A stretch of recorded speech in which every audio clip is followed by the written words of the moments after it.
Good morning, ladies and gentlemen. It sounds so funky.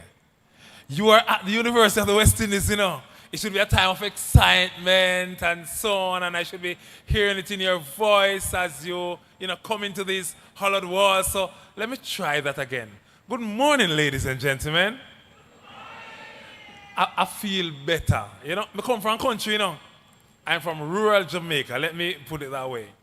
And you see, in country, Dr. Richards, when it's a morning, you get what is known as one hearty good morning. You know what I mean? That's what I'm used to. So let me acknowledge the presence of the president of the Guild of Students, Mr. Rashawn Winter, Dr. Nemiche Richards from our health center, Dr. Victor Chiana, our student service and development manager for our community student, Ms. Larman in the house, and other distinct members of the university community, our parents, guardians, well-wishers, family members, and our students who are here who really ought not to be here. Good morning to you. It is my distinct pleasure to welcome you to the Mona campus of the University of the West Indies. This is a place for beginnings. Our Vice Chancellor refers to Mona DP as the ancestral home of the university because everything started here. And so it is with that in mind that I say to you, you are indeed at the right place. A place for beginnings, a place where you are starting your higher education journey. And so I'm truly delighted to welcome you to the Mona campus of the University of the West Indies and to say to you that we thank you for choosing the UWI Mona. We know for sure that you had options. There are a number of higher education institutions across the region and, broadly speaking, across the globe. And so when you decided to apply to us, when you decided to accept our offer, we know that you made the right decision. But we are happy also that you made that decision. And we guarantee you that the journey that your child or ward will make here at the campus, we'll make it an enjoyable one, we'll make it a fulfilling one, we'll make it a rewarding one, so that ultimately, when you see your daughter or son or other family member come back, you'll see a transformed individual.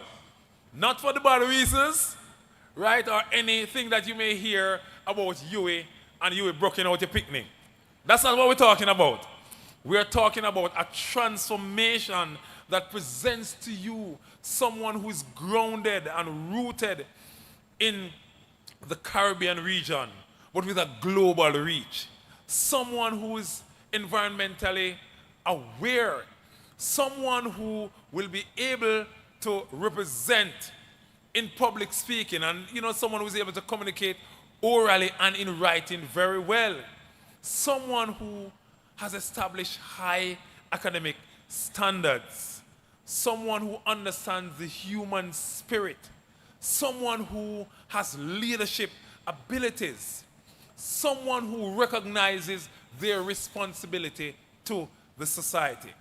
And so, ladies and gentlemen, you have come here this morning because you are invested in the life of your child and ward. Many of you, through the secondary years, spend time late at night up with your child while he or she was studying. You invested time and energy. You invested your financial resources. And so I congratulate you on having supported your child in meaningful ways and helping them to become a part of this institution. But we have brought you here this morning because the journey continues.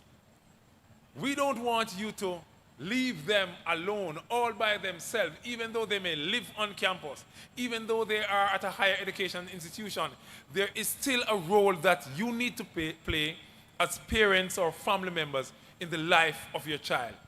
It's a different kind of a role because they are actually now your adult children.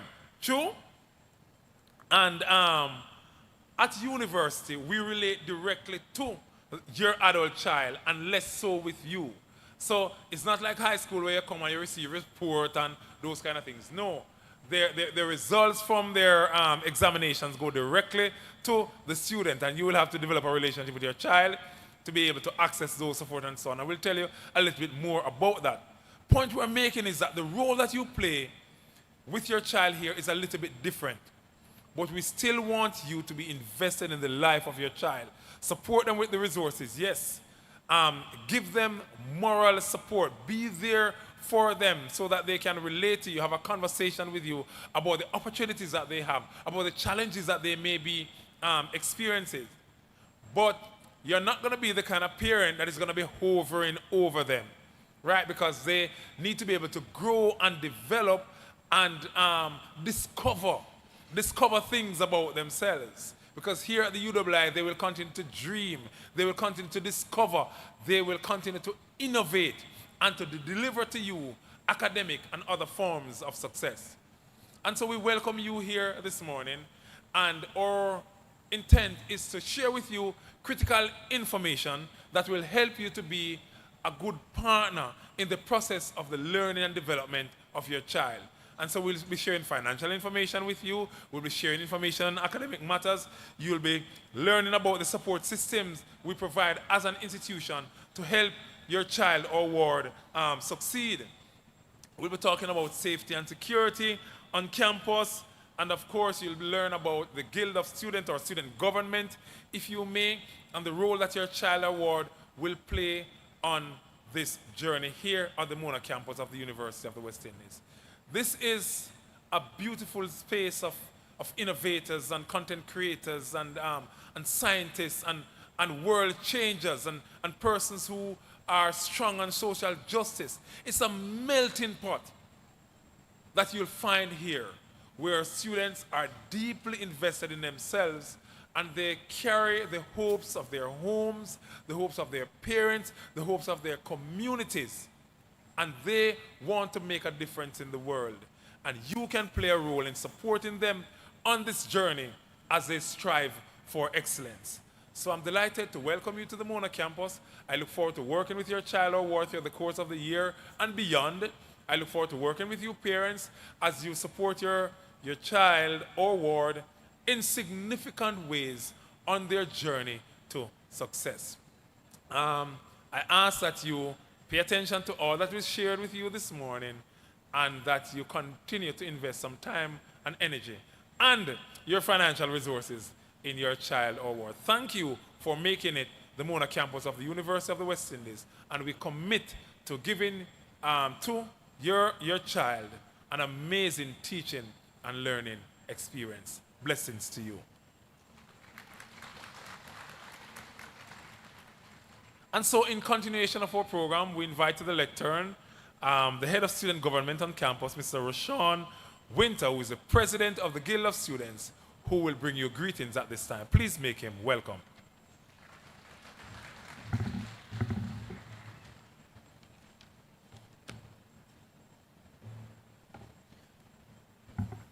Thank you very much, Mr. Jason McKenzie. Thank you very much. I want to say special greetings to our deputy principal who is here, Dr. Paul. Always a champion for student engagement and student success. And so we're very pleased to be working with you. Special greetings as well to Dr. Richards. We have other members of senior administration. If you're here, special greetings. Mr. Larman, I see you. Always working with us to get more scholarships and so forth. I know you're here in a different capacity. If there are any other members of staff here from the UWI Mona, special greetings to you, especially as well to our parents, guardians, spouses, brothers, uncles, aunts, nieces, other relatives, and friends. And of course, to our new Pelicans who really shouldn't be here, but you're here nonetheless, right? I thank you for making it out to our second parent and family orientation. And parents mainly today is for you, and so we hope that for tomorrow and the other days that we won't see you around. So, we're taking good note of all the faces. I want you also to pay keen attention to what is being shared so that you are prepared and so that tomorrow and onwards you will allow your child to become fully immersed in the experience. Now, as was shared before, my name is Roshan Winter. I am the president of the Guild of Students here at the Mona. And what is the Guild of Students? As soon as you become a Pelican, a UE student, you become a part of our family. It's a collection of all the students here at the Mona. And every year we host our elections and we elect 45 council members to represent the population, which is on average about 15,000 students, right?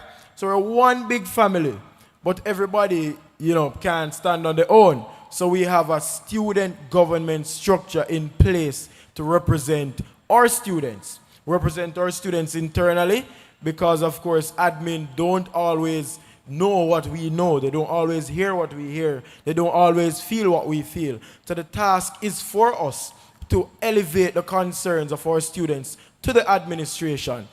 We also represent externally their partners in terms of the government, private sector stakeholders at the regional level, and I dare say international as well. So it is quite a distinguished cadre of mainly young people who are representing your students. So rest assured, parents, I know that when you're at high school, you normally have to go to the PTA meetings and so forth.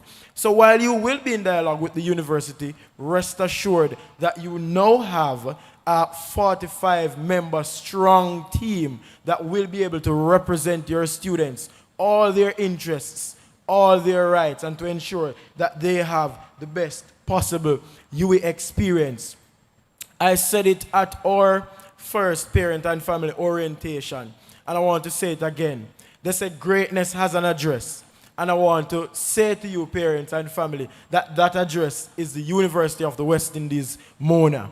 Mr. Mackenzie spoke about Mona being the beginning. And what he really means is that we are the first of UWI campuses in this region. So we dare say we're the atrium of Caribbean development. We have produced so many distinguished alumni, people in government, people in the private sector, people in all spheres of life. I dare you, go anywhere in Jamaica, anywhere in the Caribbean, you will find a UWI Mona graduate. So it is a very important place for you to be, and so I want to take this moment to ask you all, parents, to give your child or ward a round of applause on matriculating to the UWI Mona. Mr. Mackenzie spoke about the fenke. I too am a man from the country as well, so I hope you will be more enthused to increase the sound of the applause as I ask you as well to give yourselves a round of applause. Children, our students, you see how the parents, they clap themselves louder than you, But let me tell you something, they have all right to. And the reason why I say that, this is not just an accomplishment for your child, but it is an accomplishment for you as well. Because we know the sacrifices that you have had to make to ensure that I hear somebody say, sure. Say amen again. Yes, true. So we know the sacrifices that you have had to make to ensure that your children were prepared, for the journey before, and so that they could matriculate to the UWI Mona.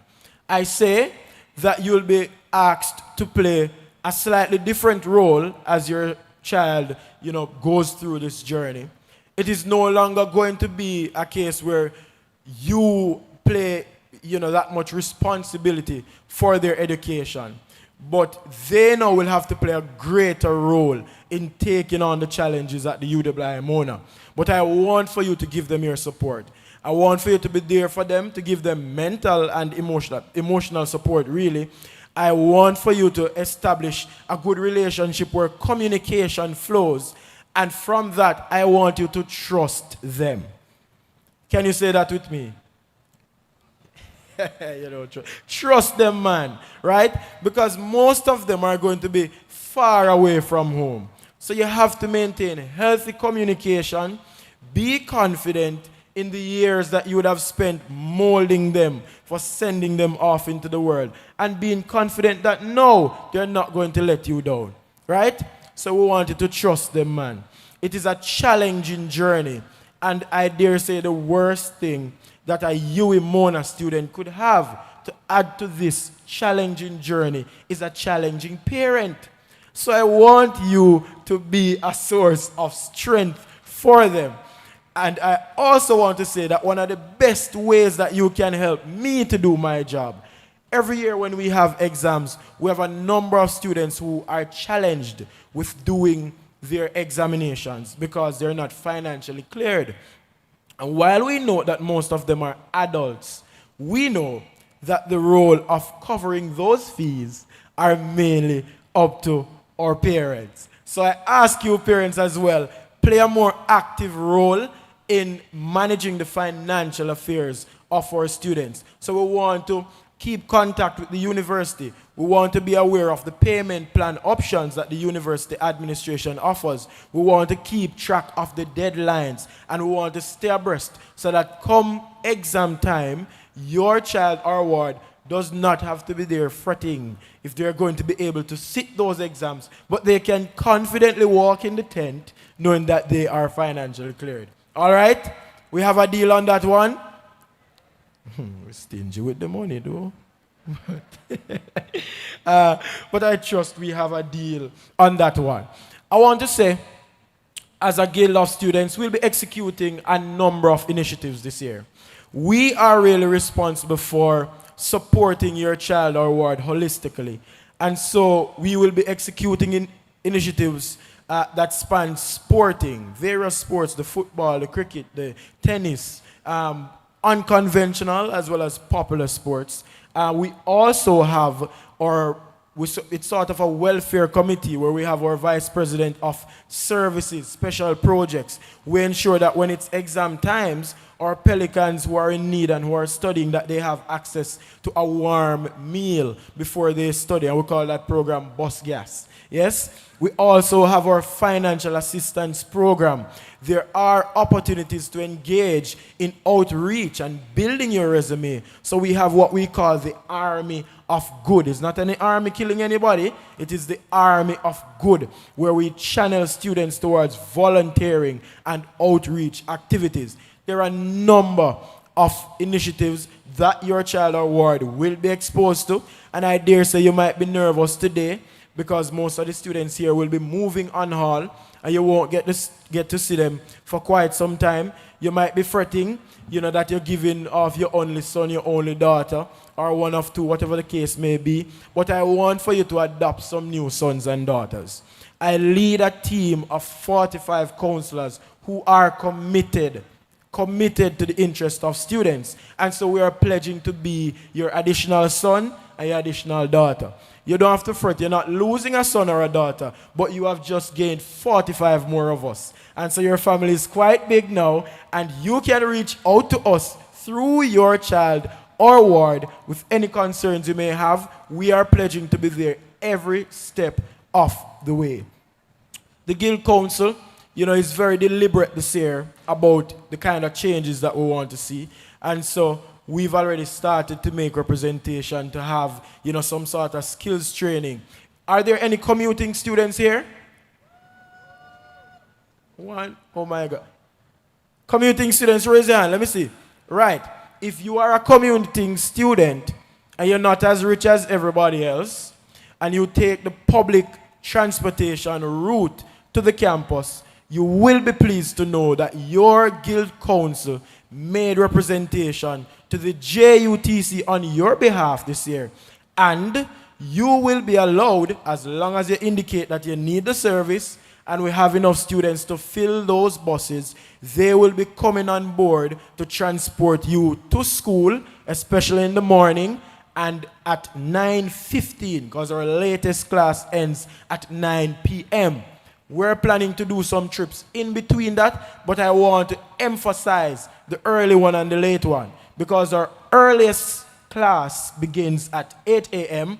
and our latest class ends at 9 p.m. We have been circulating a survey form. I want you to respond to that form so we can get those numbers together and confirm those buses for you. Yes? So we're traveling in comfort, in style, and we're traveling at a cheaper rate. You see the parents clapping when they hear the cheaper rate? I love these parents. Right. So look around in the WhatsApp groups. We will be redoubling our efforts to send those survey forms to you. We want you to fill them out. Help us to help you. And as we always say as a guild of students, together we can make it happen. We are now UWI Pelicans, and the thing about Pelicans is that they don't flap, they soar, right? And so orientation officially starts for you students tomorrow. It will be rigorous. It will be a lot of activities between your faculties, your halls, the guild, the different units at the UWI Mona. So it will be a period of rigor, of challenges. However, I want for us to focus not so much on the challenges, but on the journey and the experience. Because they always say that diamonds are made under pressure. So that tells us that there's something good about the pressure sometimes that produces a more rounded and a higher quality product, yes? So for this period, Pelicans, let us not flap too much.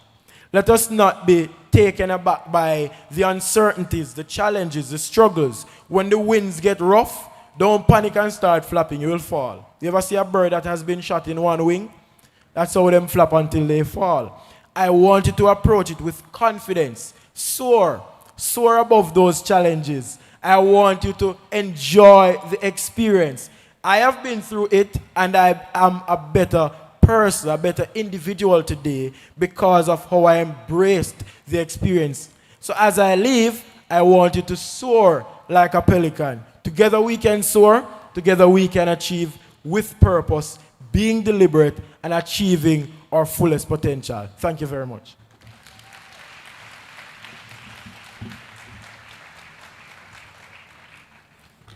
Thank you, Rashawn, and parents, family members. He was just like one of these new students just a few years ago. You know what I mean? Somewhat, uncertain, perhaps apprehensive, but here he is now, speaking to a large group of persons and doing so confidently. So another round of applause for Guild President. I'd like to acknowledge the presence of Dr. Anne-Marie Williams. Could you stand so you can be seeing Dr. Williams? Dr. Williams heads our Office of Placement and Career Services and does significant work in making you ready for the global world of work. It's my privilege, ladies and gentlemen, to invite to the lecture our Deputy Principal, Dr. Tomlin Paul. Dr. Paul has responsibility for academic matters as also student matters. And so everything pretty much across the campus is rooted to our Deputy Principal. And he even has recently taken on additional responsibilities, But it's such a joy to work with and for Dr. Paul. And he currently is champion what we call the student success ecosystem. And you'll hear more, a little bit more about that from him. But I'm delighted to make him welcome, please, as he comes to the lectern to share with us our Deputy Principal, Dr. Tomlin Paul.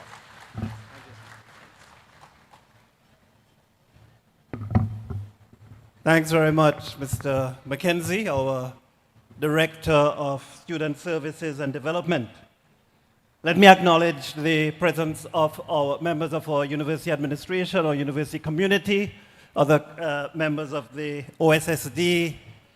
But let me, as I acknowledge our colleagues, just bring a very special and warm welcome to all of our new students and their family members. I'll give you a round of applause, but give yourself also a warm round of applause. It's very, very good to have you here this morning.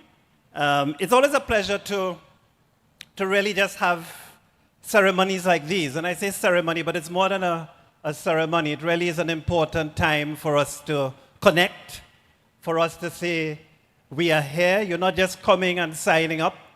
We recognize your presence. We recognize the value that you're bringing from day one to our community. Our university, if we think of university, universities are really communities. The history of university goes back to a very simple premise of the coming together of scholars who want to talk about stuff, do some research, think about stuff, philosophy, and so on. And so it is a privilege to represent our campus administration here this morning. Principal Denzel Williams, who is traveling and sends his greetings, but to represent our administration and to say to all of you, our parents, or families, or students, welcome to this university community, this particular community. And I want to share with you, as we welcome you, that you are joining the Mona campus. You're joining the Mona campus. That's very clear, obvious where you are. But I want to make the point that you are joining the wider university system, the UE system. And that UE system has 5 campuses scattered across the region, and we have thousands of students. And so as you settle in on Mona, settle in here, I want you to think about the fact that you're also a part of this really regional university with a very proud global footprint, a footprint that has taken us to be ranked in the top 3% of universities worldwide and the #1 university in the Caribbean. So you are coming to a good place with a very strong reputation as a university. I know that our parents, this is a moment where you may feel a mix of, mixed feelings. You know, sometimes when good things are happening, we also have all kinds of feelings wrapped up in a good moment. And this moment for you may be a moment where you have pride. Oh my God, my child has made it. What a moment to celebrate. Huh? You are coming to UE, you got accepted to your degree program. It may be a moment of relief where you say, well, thank God. For many reasons, because the journey before this may have been a difficult one, and you have now reached that point. And at the same time, with feelings of pride, relief, there may be also feelings of excitement. The sort of OMG, what am I looking forward to? What's happening next? This excitement that comes. And of course, we as parents, we also look and say, I can't believe how quickly my child has grown from the days of primary, prep, early school, high school, and now look at my child now, or my family, my relative now. It is indeed an interesting time in terms of relationships. I remember a parent said to me last year when they brought the father brought his son to campus, and he said, when he dropped off his son said, well, Dad, don't worry about me. Don't worry, I have this adulting thing down to a T. I said, okay, dropped him off. And a few days later, Mom got a call, a frantic call from the son, saying, Mom, can you tell me when you're boiling rice, how much water you need to put in the pot? And do I need to add salt, and what else? And so that adulting thing needed some more support and advice. And so I make that point to say, as much as you may feel there is a separation of sorts, we want you to stay present, because the learning and the development still involves you. We want you to remain as an anchor, as a parent, as a relative, in support of your child as they go forward and as they learn and as they develop.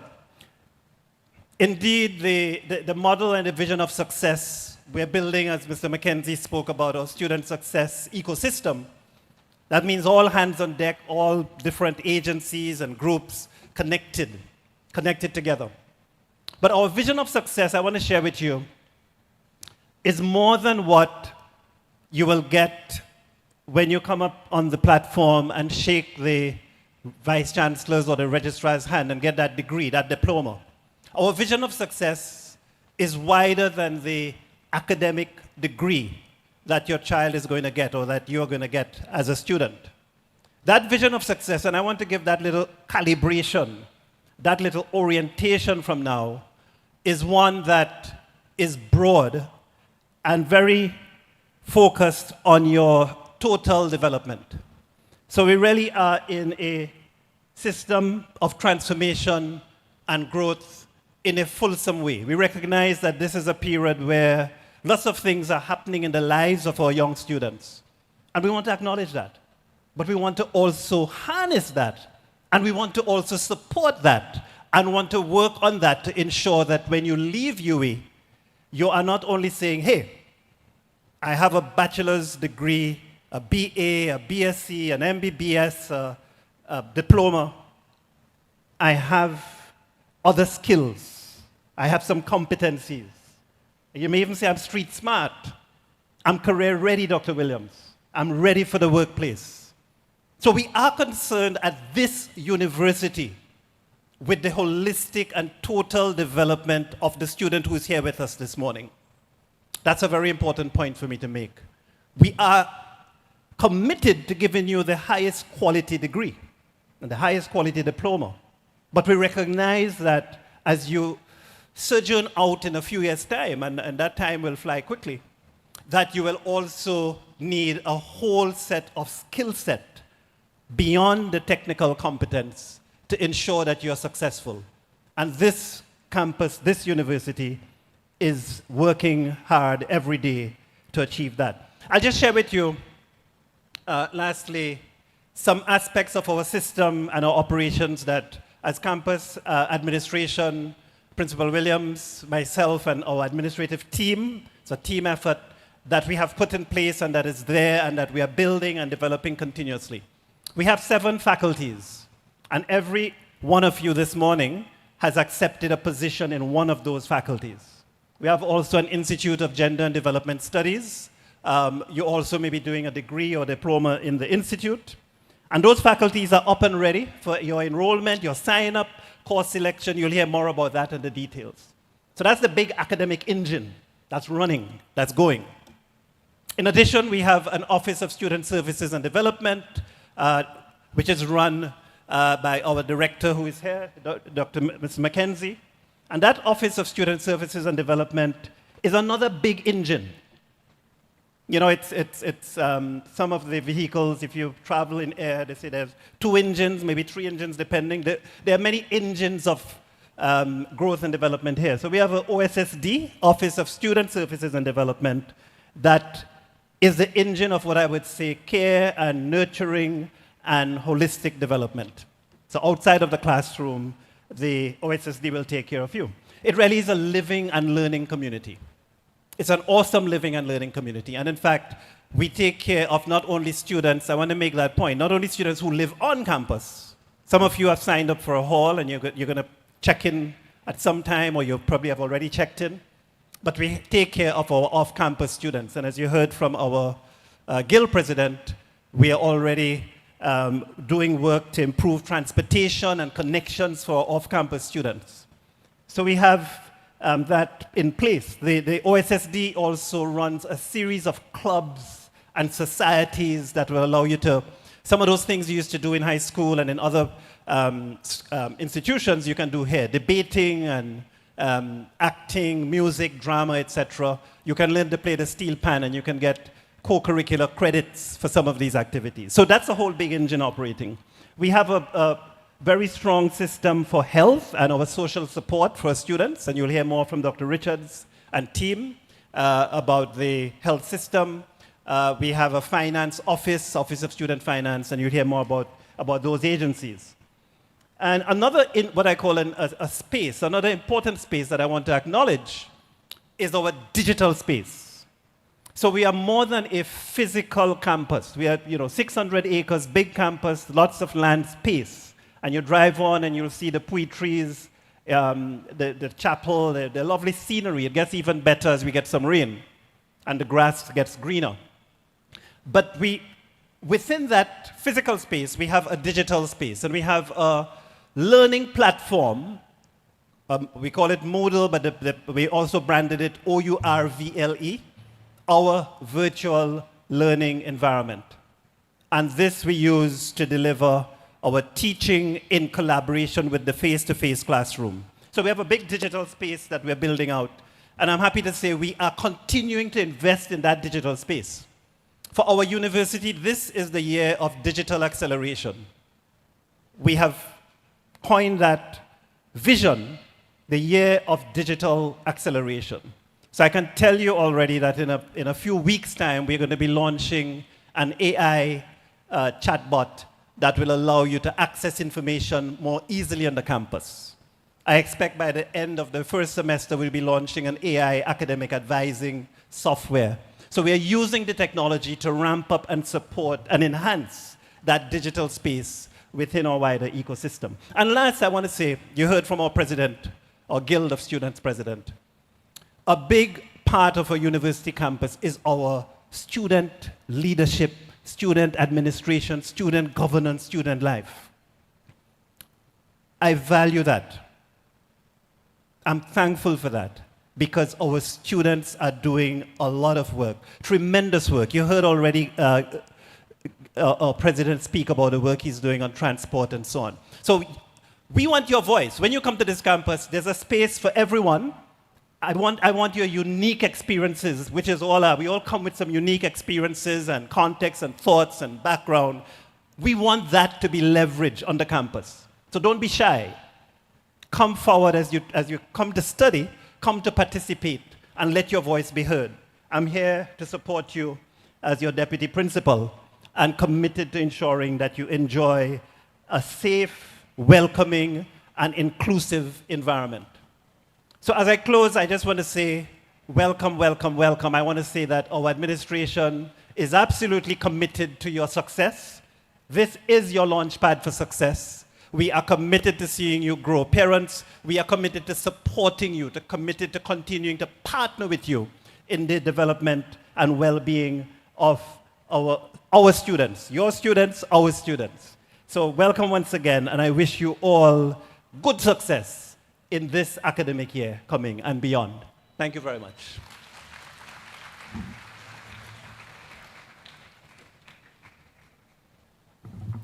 Thank you so kindly, Deputy Principal Tomlin Paul. Now, ladies and gentlemen, here at the UWI, we are known for our academic success. DP referenced our ranking among the universities across the globe. But one of the beautiful things about our campus is that there is an exciting learning opportunity that exists beyond the classroom. And it's such an important space for the growth and development of your child.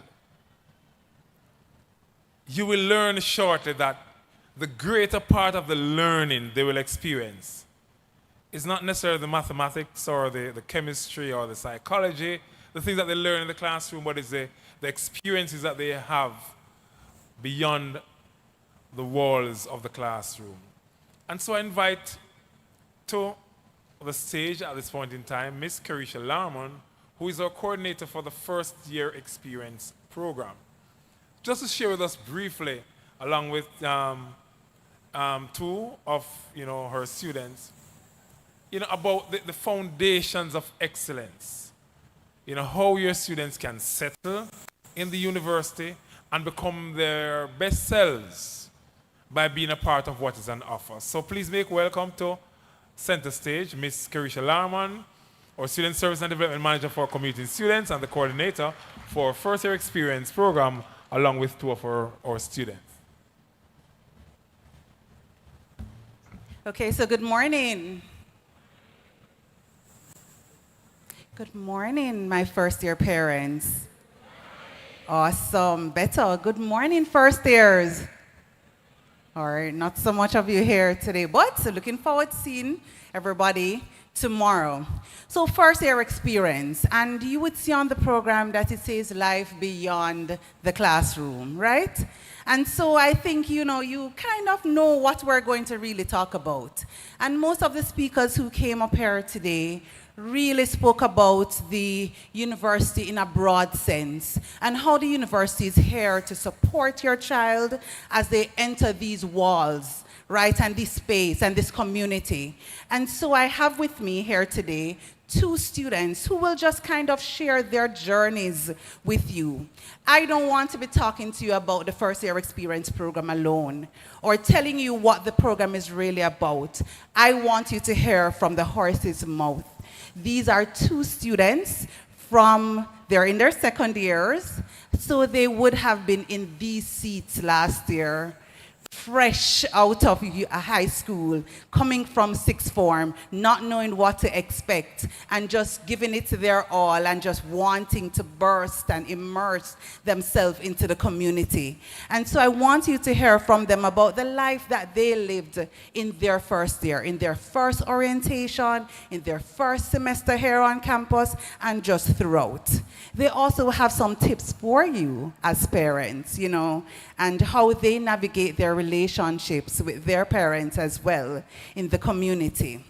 And so you will know, really, from just speaking to hearing and listening to all the speakers here this morning, that UE is really about connecting your first years or first years as they come in. It's really about learning to navigate the space. It's really life beyond the classroom setting, life beyond the lecture rooms. It's more about that. It's really a co-curricular, which is what they do outside of the classroom, and the academic blend to give them that holistic, enhanced development, right? So you will know also by, you know, coming and speaking with us that first year is about new opportunities, but you will also know that those opportunities also come with challenges, right? Yes? You're not going to go through life without challenges. And I know as parents coming here today, there are some challenges that you had to go through. And so as we welcome our first year here, and as we help them to navigate this space, we also want them to kind of unveil their resilience, uncover those independent natures that you would have been grooming them with, you know, when they were in sixth form. You kind of loosen the belt a little bit. We also want them to kind of own their unique strength as they come here as first years. So they will come out. When they come back to you, you will see a new, fresh person coming back to you, back home, you know, integrating back into your home communities with you, right? So I have with me Mr. Hugh Dixon, and he is a residential student. He's actually from Preston Hall, and he's studying engineering. He's a second-year engineering student. We also have Krishan Grant, and she's a commuting student, and I'm happy to say that she is on the commuting students committee from first year. Her first semester here, she jumped on the committee, and she is pursuing a degree in the Faculty of Science and Technology. And so we're going to just delve into a little bit of conversations. But as you listen to these students, I want you to kind of think about how it is that I'm going to cheer on my child, my ward, my sister, brother, you know, spouse, as they enter these walls. I want you to also think about how you're going to celebrate with them as they journey throughout this first year, first semester, first week, you know. I also want you to think about how you're going to encourage them along the way, because there are going to be some heavy burdens here. The adjustment from high school to university is no easy feat, but you have to be there for them. So I'm going to start by asking both persons. I'm going to start with Krishan first. What was the biggest thing that you had to make, or, adjustment that you had to make in your first semester, and how did you overcome that? Okay, thank you for that question. Good morning again, everyone. In my first semester here, as was stated by Ms. Lurman, I did jump on the wagon immediately from orientation, I would say, with networking. I really pushed myself to talk to everyone, to ask the right questions to the right people, to get myself in the right spaces, I'd say. I would say that I wouldn't say struggle, but it was something I had to convince myself of doing, is that nothing is too little to do. A little question to the right person can make a huge impact. Going to the right meetings, ensuring that you stay up to date on everything going on campus can do so much. It was sometimes difficult, to manage this whole new environment coming from high school to this huge university, and there's so many people here, but just asking one little question can change your entire university experience. That personally was something I had to figure out. Okay, thanks, Krishan. Hugh? Well, good morning again, everyone.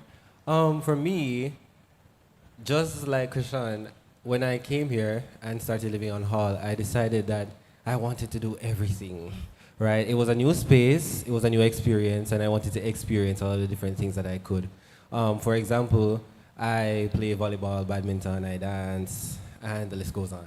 But one of the biggest challenges I faced was time management, because yes, although this is a very good experience, you want to make sure that you are adding time to the right places, right? You don't want to end up leaving anything and then have it pile up on you, right? So that is one thing that I need to adjust to. And also, you're coming from home for the residential students. You're coming from home and now you're living on your own.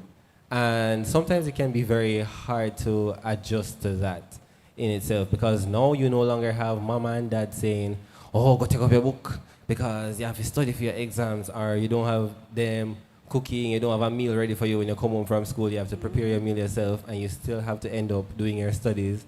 So that is something that I had to adjust to when I was here. Okay, well, quite an adjustment. And I'm sure that, as you think about how you're supporting your child while they adjust into the community, you would have sometimes just call and share, hey, did you cook? Probably on a Sunday, you call and say, guys, you probably need to meal prep. Put two things, cook some food on Sunday, and make sure you package it out for Monday, Tuesday, Wednesday, as you would have done for them before. So that's just that kind of little reminder. And as commuting parents, they're going to be living at home, some of them. Some might be living off campus into rental communities. You want to kind of give them that little scope as well. So yes, the environment will be different, where they'll have to be studying a lot and so forth. So if you're going to kind of bring them into the adult life 101, you want to also say, all right, these are your responsibilities, expect them to be done. As you help them to mature as first years coming into university, give them a little bit more on their plates, but also know that when it is time to help them during exam times and those things, you need to also give them space, right? So as a commuting parent, how did you build new friendships and network at UA? Tell us about that. I'm going to start with Hugh first. Well, so at UA, as I said earlier, I tried to join as many things as I could. One of those things that I decided to join was University Dance Society. And I met a very good friend that is now sitting to my right in this society. And on top of that, I played sports as well. So I played volleyball, and because I played volleyball, I would end up going to different halls and just being in those spaces, playing those sports, being yourself with different people who have the same interests as you. you create new bonds and new friendships, and you meet people who you'll end up having, in your life for the rest of your life. So, Awesome. Go ahead. Thank you. As you said, we are proud members of the University Dance Society. It's a great organization that, it feeds our creative passion of dance, but it also feeds our soul. We meet such great people there, and I would just say join as many clubs as you can. We have great clubs on campus. We have clubs for regional students. You have the Trinidad Students Association. You have Circle K International, which is a service club, which I'm the vice president for, and many more. I'd say, as I said in my first point, asking the right questions to the right people can make such a huge difference. I came on campus the first day orientation. I saw one person I know. That one person knew somebody else I didn't know, made a ripple effect of friends through that one interaction. It's also, as a commuting student, we have the lounge where it's open to all students, commuters and non-commuters alike, that it's a real haven for community. We play games there, we talk, there's facilities like computers, we have the bathrooms, we have the lounge itself where people can come in between classes and rest, and people just start talking. They talk about them struggles, them talk about this class is stressing them out, them talk about their personal lives, and that's how you make friends. Just put yourself out there, ask the right questions, and don't be afraid of anything. Because what's the worst that could really happen? Really and truly. Just think of it like that. Only think positively about all interactions. Okay, so they're talking like it's easy, just nothing at all. We just make friends naturally and so forth. But I'm sure they had some challenges. And so I want to ask, at any point in time, did you really feel overwhelmed or just, homesick for you, Hugh, or just feel as if things are not going my way? I want to know, how did you manage it? And what kind of help did you seek, if any? Okay, so yes, it's not easy. I'm sorry if I made it come off as easy. It's really not. But it's really the mindset that you put into it. My challenge that I personally would say I face is that coming into this new environment, meeting all these new people, you're meeting a lot of different personalities. Everyone that you might even meet on the day of orientation, next week or next 2 months, they might not stick around. Some might. Those ones are great. But you just are really a trial and error type thing. In high school, you go through 5 to 7 years of the same people. I went through 7 years, I whole childhood, but, it's really about you getting to know those people for those years, and then now you're in a bigger environment with people from all different backgrounds. You talk to some, you like them at first, might not work out, you talk to our next one. There's so many people here, there's no way to restrict yourself in terms of your friendships. I just say, just keep an open mind. Some people might not work out for you in the end, but somebody else will. For me, as said before, you're going to find your people because you're going to be in different spaces, you're going to be in different clubs, you're going to be in different communities, and you'll find your people. For example, there is a young lady sitting in the crowd that is going to, come and do her thing on stage later on. We met through choral, right, which is basically choir on hall, and we've made bonds with many different people from many different backgrounds just because we were sitting in our lounge, singing together, making our mistakes, figuring out our different personalities. And because of that, we created very strong bonds with each other. So I don't think it's necessarily something hard because if it's natural and if those people are made for you, they will stick by you and it will be easy. All right. So why I ask them is because FYE is that. First year experience is that for especially commuting students. When you're in a large community, our commuting students is 10,000+ students, 3,000 of which are first year, right? And then you have the hall communities, which are a little bit more close-knitted.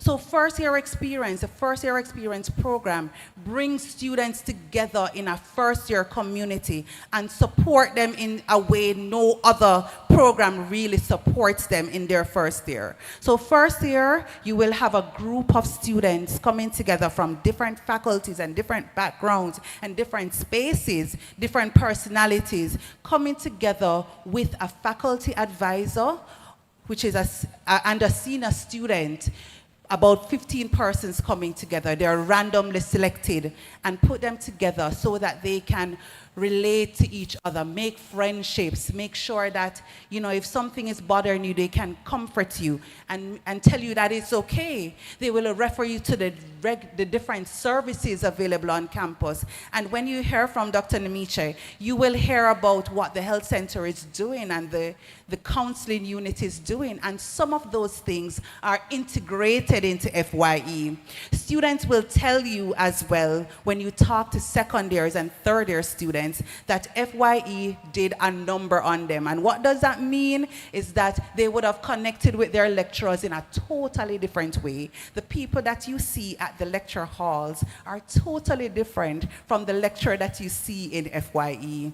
That person will be a reference for you when you need a reference, right? That person will be someone who can speak to your corrector because they met you outside of the academic space, so they know you, they know how you operate and so forth. And those are the kind of relationships that you want to build in your first year coming in. And I want you to encourage your child ward spouse, even if them over 29, 30 upwards, you want to encourage them to be a part of this first year experience program so that they can get the immersion into the UE community.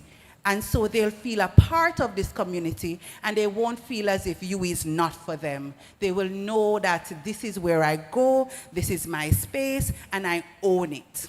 So the final thing I'm gonna ask my students today is if you could give one advice to a new student and one also to the parents, what would it be?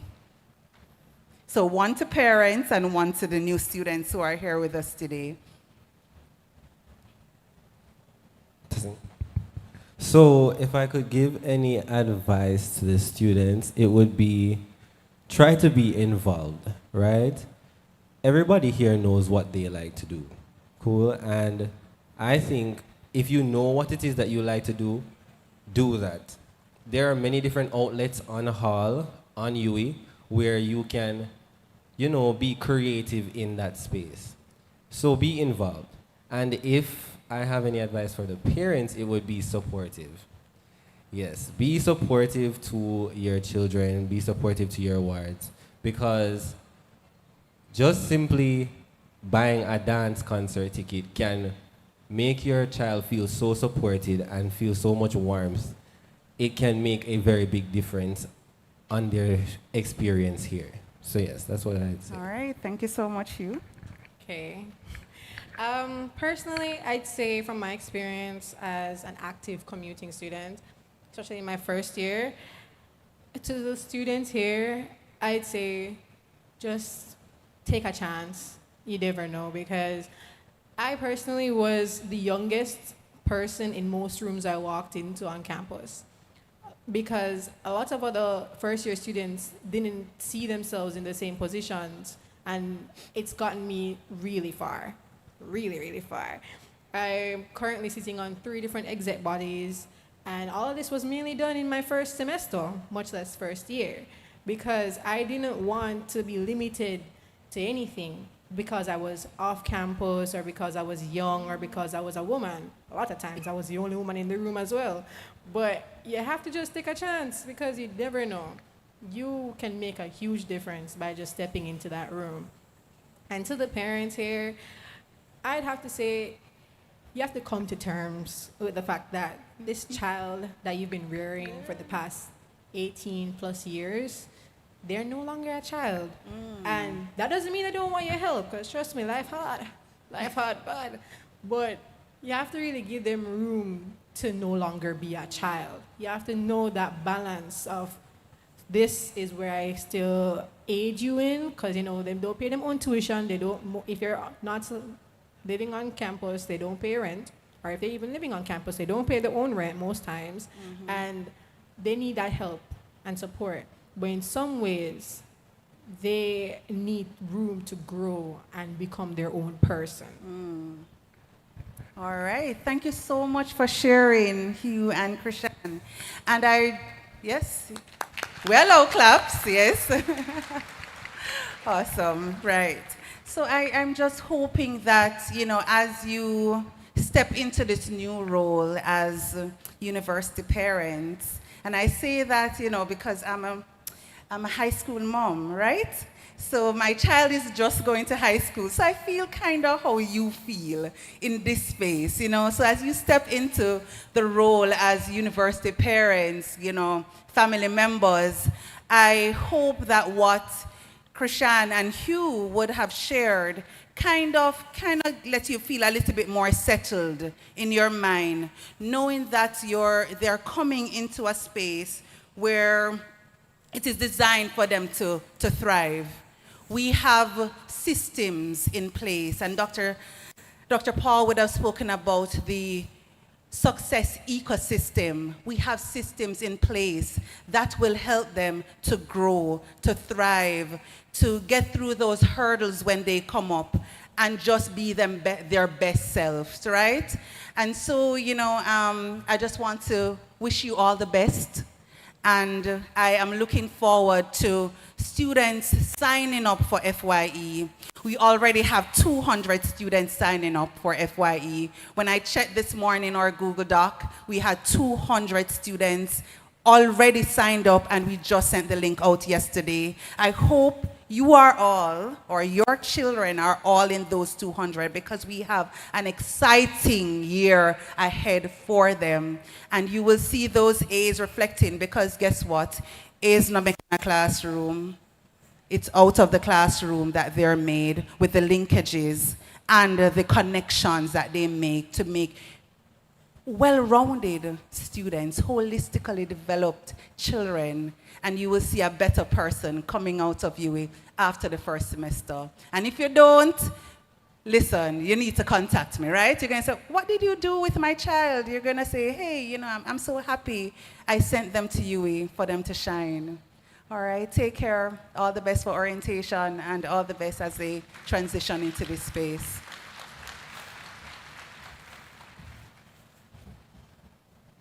Beautiful, beautiful, beautiful. Thank you very much, Ms. Larman and team, for sharing with us about the first year experience program. So here at UWI, you've been hearing a lot about what happens outside of the classroom. We give our students an opportunity to hone their talents in various ways. And we have a center for the creative arts right here on campus, the Philip Sherlock Center for the Creative Arts. But all across the length and breadth of the campus, you'll find people doing their thing, you know what I mean? And so, Lady Khadija Laws will be doing her thing. You'll see what she brings to the table and see, the talent that abounds within this space. So, put your hands together and give a rousing round of applause for Khadija Laws.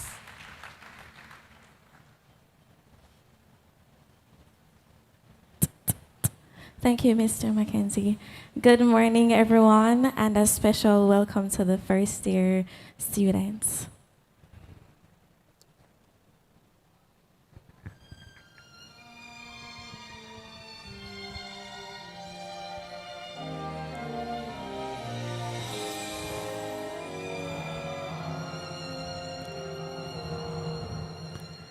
I was born by the river in a little tent. Oh, and just like the river, I've been running ever since. It's been a long time coming, but I know a change gon' come. Yes, it will. It's been too hard living, but I'm afraid to die. 'Cause I don't know what's going on up there beyond the sky. It's been a long time coming, but I know a change gon' come. Yes, it will. I go to the movie and I go downtown. Someone keeps telling me, don't hang around. It's been a long time coming, but I know a change gon' come. Yes, it will. Then I go to my brother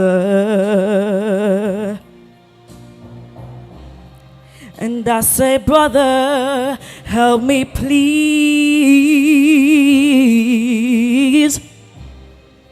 But he winds up knocking me back down on my knees. There have been times that I thought I wouldn't last for long, but I think I'm able to carry on. It's been a long time coming, but I know a change gon' come. Oh, yes, it will. Oh, yes, it will. Thank you.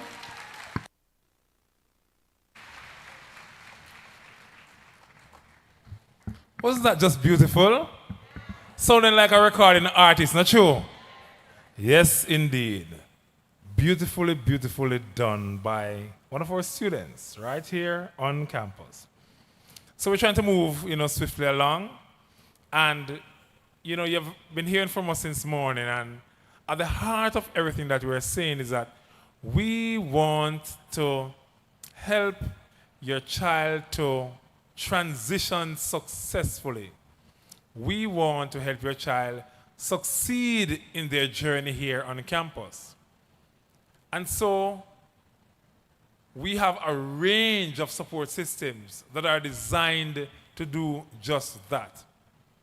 We'll be hearing now from Dr. Victor Chiana, who comes to us from our health center. And in particular, he's a part of the counseling unit at the health center. He's supported this morning by Dr. Richards, who we, big up earlier, right? And they will be talking to you about easing the transition. How can we make the transition to the higher education realm a lot easier? Some of the do's and don'ts, some of the key things that you need to know about the campus space. And importantly, the kind of support systems that are available to your child throughout the period here. So please make welcome the power team to the platform. Doctors Chiana and Richards.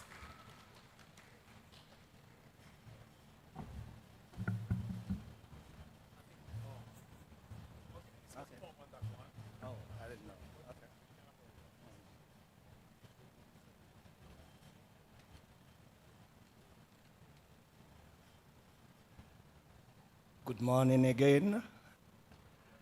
I think I want to do something quite different this morning as we go into our conversation. Mr. Mackenzie, Director of the Student Services Affairs, the Deputy Principal, Dr. Paul, big up, and the rest of my colleagues. Yes, the Head of Unit, Dr. Richards. I'm pleased to also have you in our midst.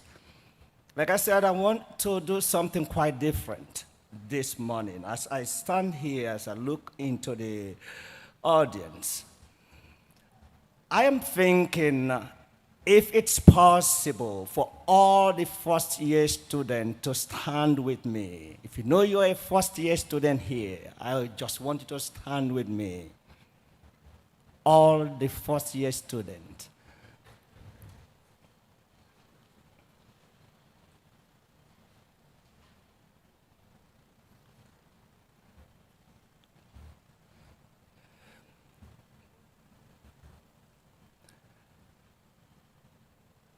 If you also know you are a returning student and you're here, can you equally join us together, please?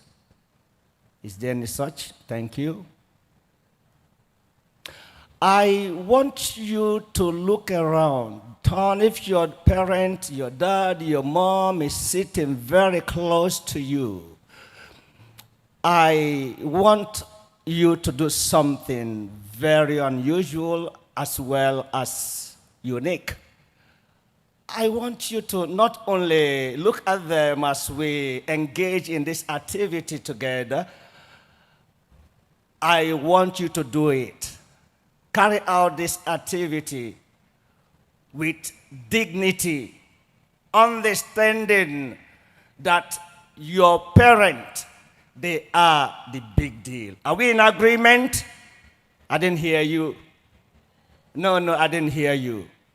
Then let's applaud all our parents. Let's give them a special applause in this place.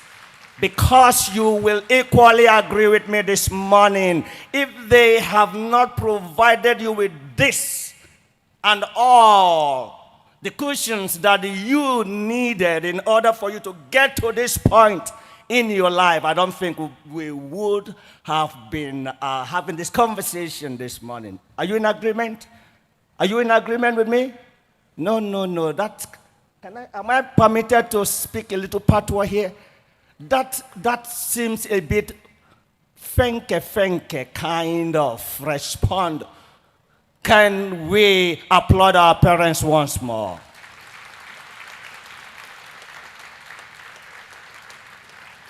You may be seated. Easing the transition, navigating the university life. I want to remind all first-year students here that you just began or you just stepped into an adventure. And this adventurous journey is such that it is not immune.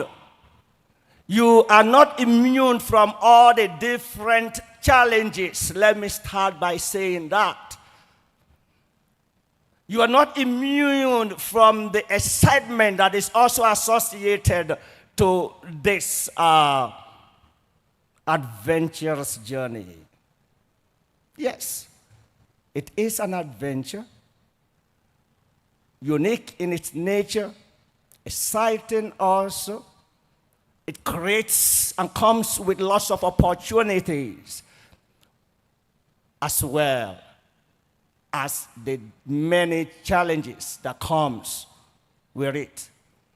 And that's why we're here this morning, to help you at least get a grip of what you need to do in order for you to navigate the terrain, so that at the end of the day, when you stand here, you will look straight into the audience and say, look at me now. Look at me now. In spite of all the numerous challenges that I bucked up as I go through this adventurous journey, look at me here. Look at me now. Are you in agreement? Good.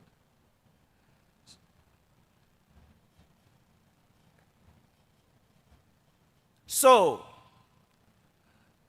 the objective again is to equip you with the necessary tools that will help you to adapt, not just academically, not just socially, as well as psychologically. In addition, I know you heard the deputy principal allude to the whole concept of ecosystem.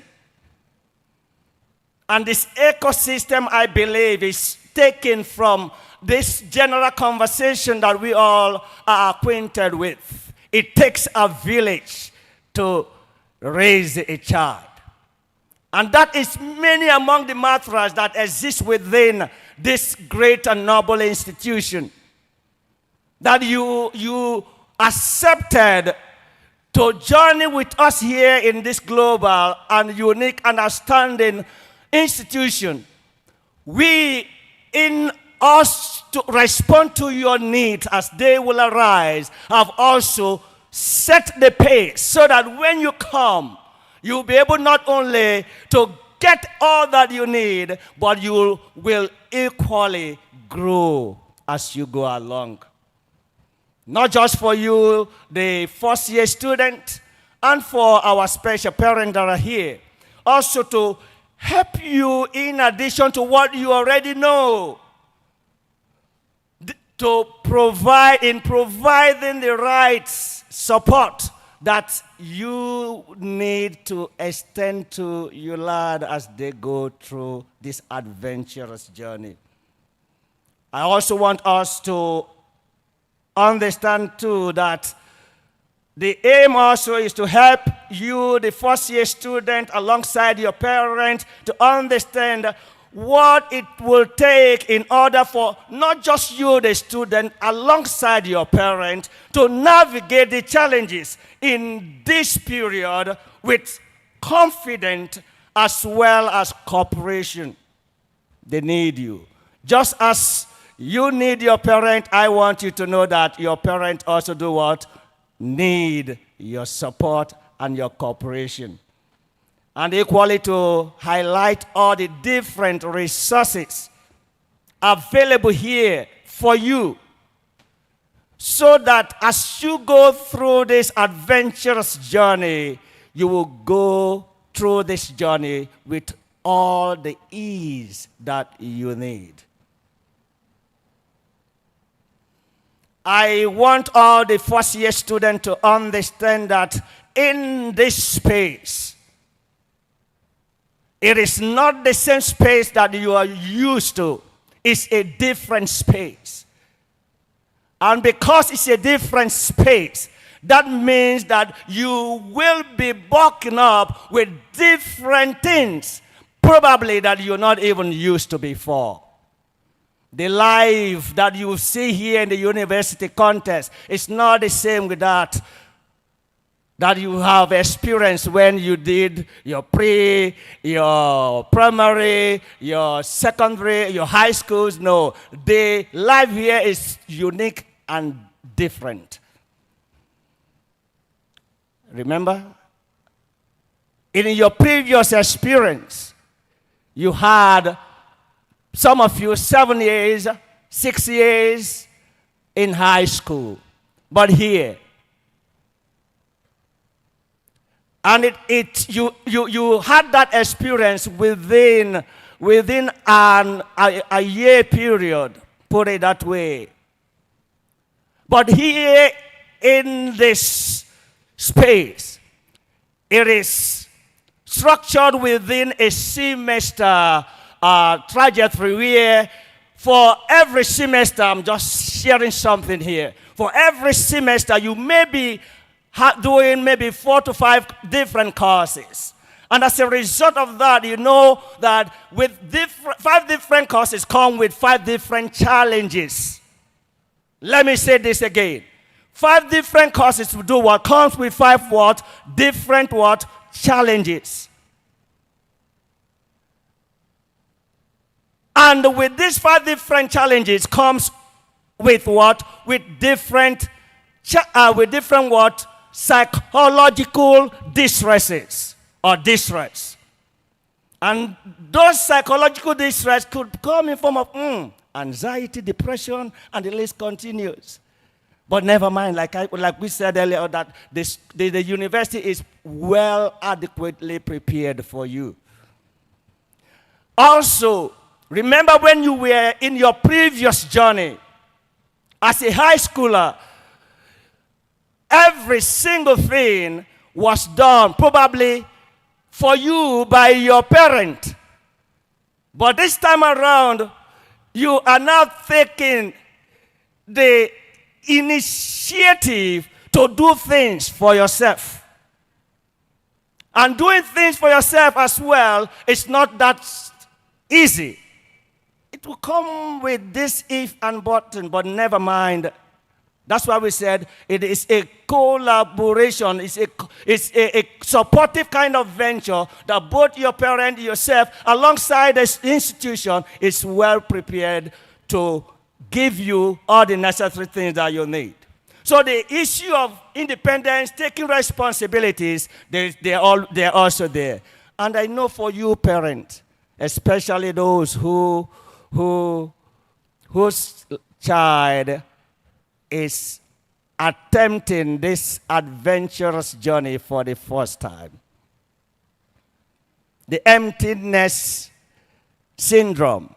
How many of us parents here, you're still struggling. Should I let her or let him or be on his own? And the list continues. Yes, that's part of it. It is natural. It's also normal. There's nothing wrong with that kind of expression. So that emptiness syndrome, not wanting to let go, will always kick in, especially for you, the parents. And in addition to that, your previous role is also doing what? Changing. So the academic workload, the navigating independent, building new real friendship or relationship becomes some among the many challenges that you will buck up as a first-year student.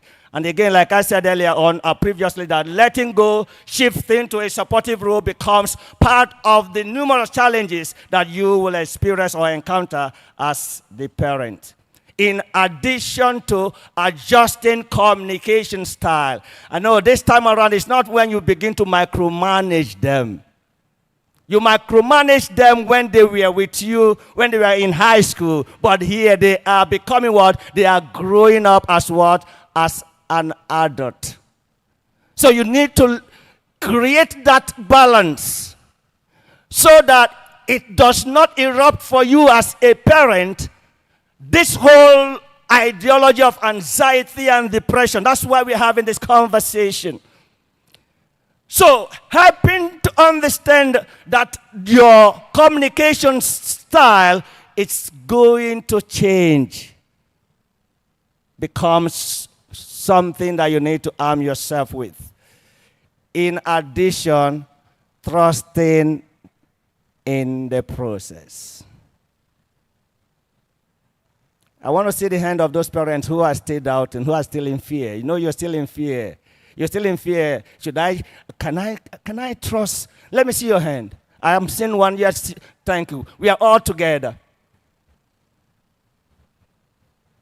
So, again, in order to overcome some of these numerous challenges that you will encounter as a first-year student here, as well as a parent whose child is stepping into this adventurous space, please remember that struggle is a part of growth. That for the fact that you set your alarm to wake you up by 6 o'clock and something happened that you did not wake up for 6 o'clock and you reach your lecture room probably 8:30 when the lecture time is 8 o'clock. Please, I don't want you to beat down yourself.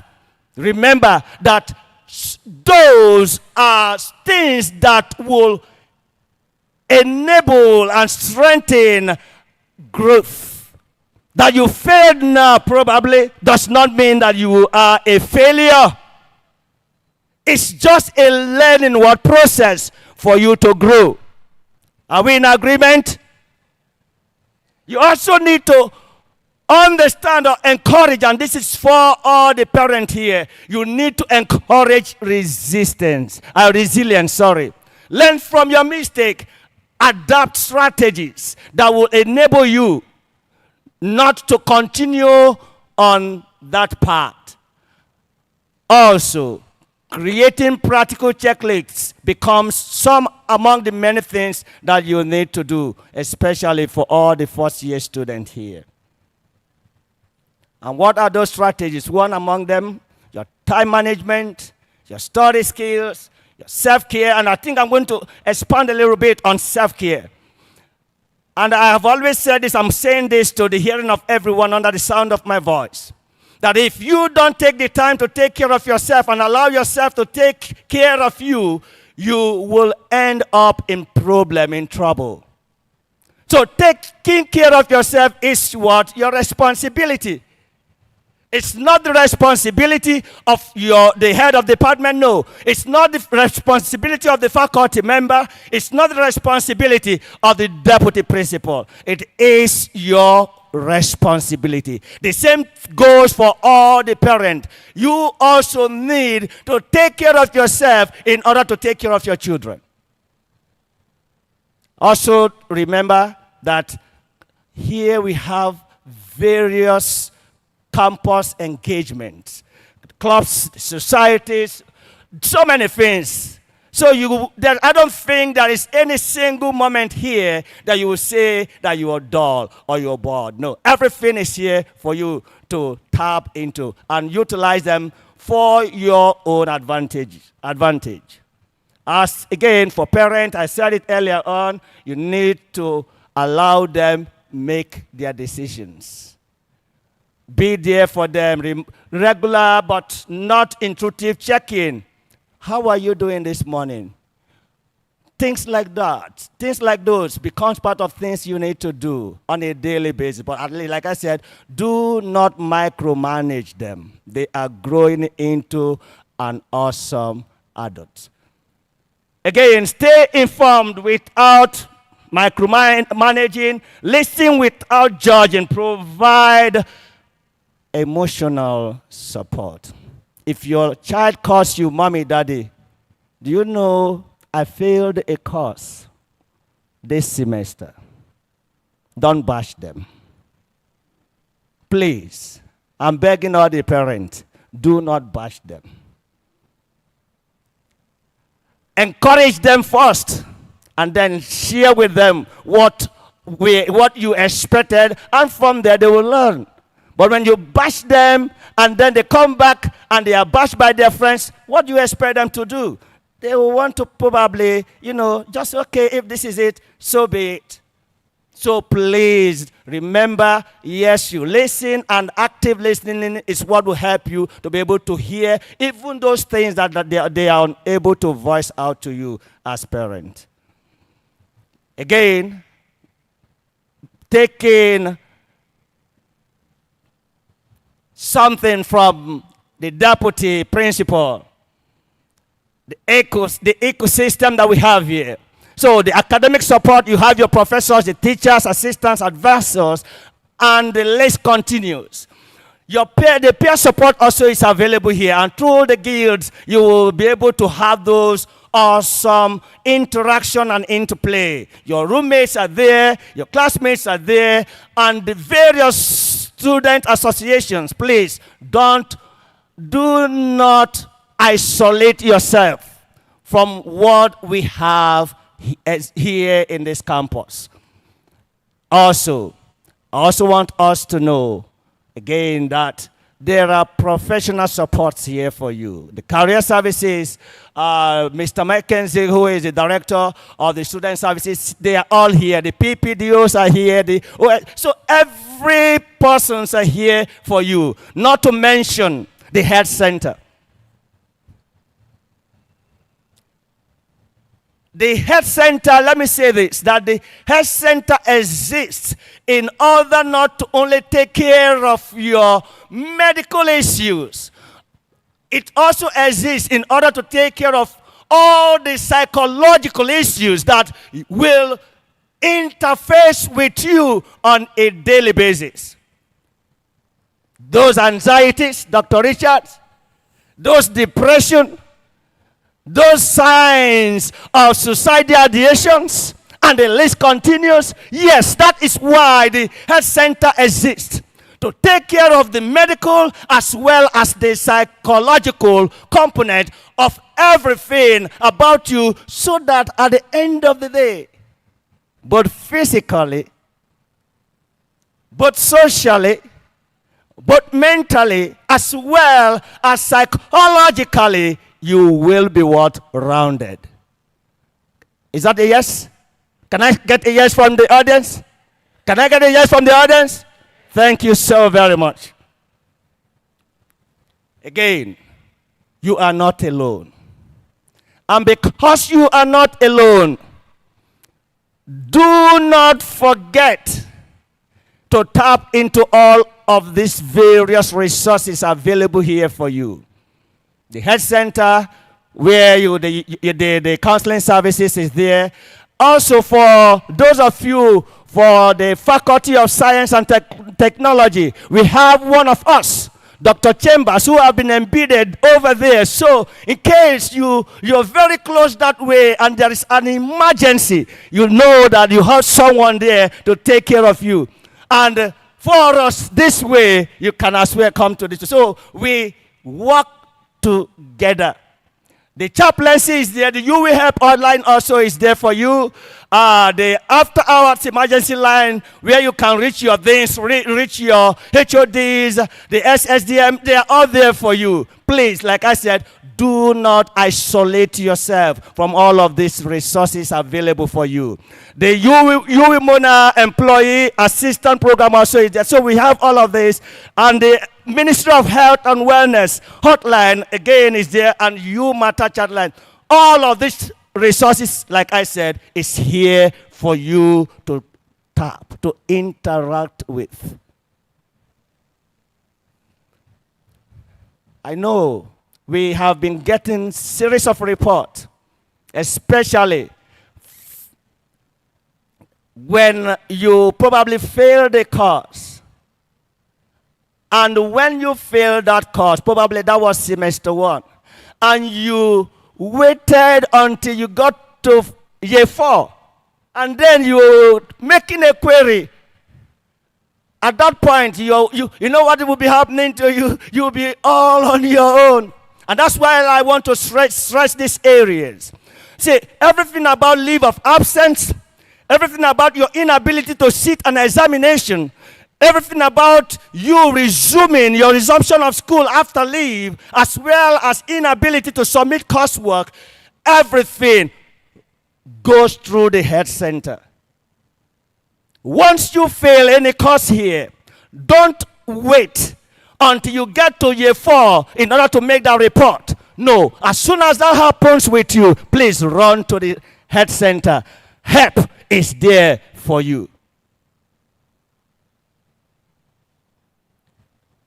Again, for you, the first year student, be very proactive. You need to ask questions or ask for help. Do not wait when it is too late. And in addition to that, get involved. The community is here for you. Use it to your advantage. And for you, our parents, support them, listen to them, encourage them with problem-solving skills. I want you to know that there is nothing wrong in celebrating small wins. Start with the small wins. Celebrate those small wins. Your child calls you and said to you, "Daddy, Mommy, do you know I passed this first course in my first year here in this school?" Please do what? Celebrate them. Even if they did not get the 100% distinction you were anticipating, please do what? Celebrate them. It's very important. This adventurous journey is that of partnership. We cannot do it alone. With the ecosystem that exists here in this great and noble institution, we really want to partner with you. And that is why we are here having this conversation. Don't forget, growth comes from challenges. Without challenges, there will be no growth. Utilizing resources, resilience mindset will do what? Enable you to have a smoother transition. In addition, preparation plus support plus self-care will do what you heard. But the Director of Student Services, as well our Deputy Principal, Dr. Paul, talks about this whole concept of student success. So, with these three elements, I am guaranteeing you as well as reassuring you that success becomes your additional name. It will be tagged to you, and as you walk the street of our contest, anyone that comes in contact with you and sees you will say, indeed, you are a successful individual. The university life is not just about a degree, it's about growth, networking, as well as personal development. Yes, I intentionally and purposefully put the picture of the University Health Center so that peradventure you're wondering, where is the University Health Center? So with this little map, you'll be able to find your way. Whether you're coming from this end of the route or from the other end, you'll be able to see and know where we are. So this is everything about locating us. So whether you're coming from the post office gate this way, all you need to do is just continue straight. Don't make any turn, just continue as you get. Yes, yes. Or you're coming from the other end of Golden Road through the West Hospital. As soon as you enter through the gate, instead of continuing down, you just make a slight right turn. And as you continue, after the first building, the next building is the University Health Center. Again, meet the theme. Introduced already Dr. Richards, the head of unit. Dr. Chambers, like I said, who has been embedded there at the FST. Dr.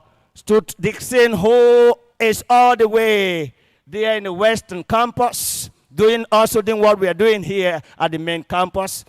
Yours truly, Mrs. Fuller, also at the health center.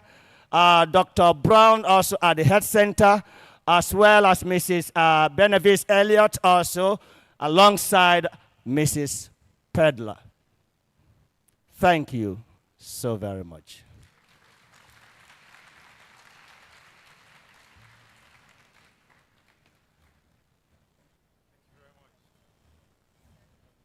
Thank you so kindly. We have time for one burning question. If you have one burning question for the team from the health center. No questions? Is there a question? Okay, if not, just put your hands together for the team from the health center. Thank you so very much, Doctors Chiana and Richards. Moving along, team members, we are now going to have our final session for the morning. Please, if you see your deputy principal leaving, you'll understand and appreciate his desk is a heavy one. And so we thank him for being with us. And sir, we know we'll see you tomorrow morning when we have general orientation for our new undergraduate students. We are going to move straight into our Academic Matters, the final session for this morning. And our presenter is Dr. Christine Clark. Dr. Clark is Deputy Dean for the Faculty of Social Sciences. And though she reps, the colors of SOSI, she'll be giving you a broad picture of academic matters on the campus. And I will tell you, students, she's going to be one of the most helpful persons you'll ever find across the campus. Whatever your student needs are, issues are, you relate to her. I mean, she may route you to elsewhere if it's a matter of finances, she may send it to the Office of Student Financing, right, Dr. Clark? But beyond that, she's a very helpful soul, and we appreciate the work she does in the interest of our students. Please put your hands together and make welcome Dr. Christine Clark. Good morning, and let me take the opportunity to add our own welcome from the faculties. As Jason said, I'm going to try and give you as general as I can give you in terms of the academic matters that you may need to be on the lookout for. I know everything is new and it's all seeming confusing, so I'm going to try my best to just give you an idea of some of the goalposts that you need to look for. Congratulations again to all our students, whether new, returning new, transferred from one faculty to another, and you're here with your family to make this new start. It is a transition. We can't emphasize that enough. So let's make sure we know where we are, where we're supposed to be, and where we're heading.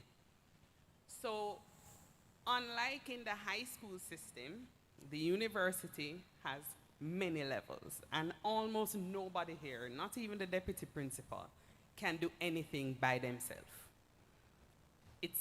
You may want to call it a hierarchy, but remember, this is the reason why we have institutional accreditation. So when you come to you don't have to worry, is this degree worth anything anywhere else? We have to have the governance structures in place in order to make sure that institutional accreditation can hold everywhere, in every faculty, in every department. So we have 7 faculties. So each student belongs to a faculty, and in that faculty, there are the academic departments. So whether it's sociology, microbiology, sport, MBBS, whatever it is, those departments all filter up to the faculty and then to the university. I know that you would have been used to having report days, consultation days, time to talk to the teacher. It's not quite going to work that way anymore. Our communication is going to only be with the student. I know that is quite bothersome, but as I reassure the parents who came earlier in the summer for the same orientation, you would have built a relationship with your students over time. At this point in the relationship, you're now going to be their accountability partner. So you are paying tuition, you're giving all the support that our colleagues from the health center have said, and you're holding them accountable for the results that should flow with the payments that are made and the support that is given. So really, you should be getting this feedback as indicated. I passed these courses, but I wasn't as successful in these. And this is the way forward for me. We expect students to read. Many of them come and ask, oh, what should I add as my other major? There is no way anybody could just look at you and say, add biochemistry, without having that relationship coming through, whether it's through the first year experience or them coming to orientation and making themselves known. Many of them like to hide. They come to the lecture rooms, 300 seats in the lecture room, and what do? They go to the back where you can't see them.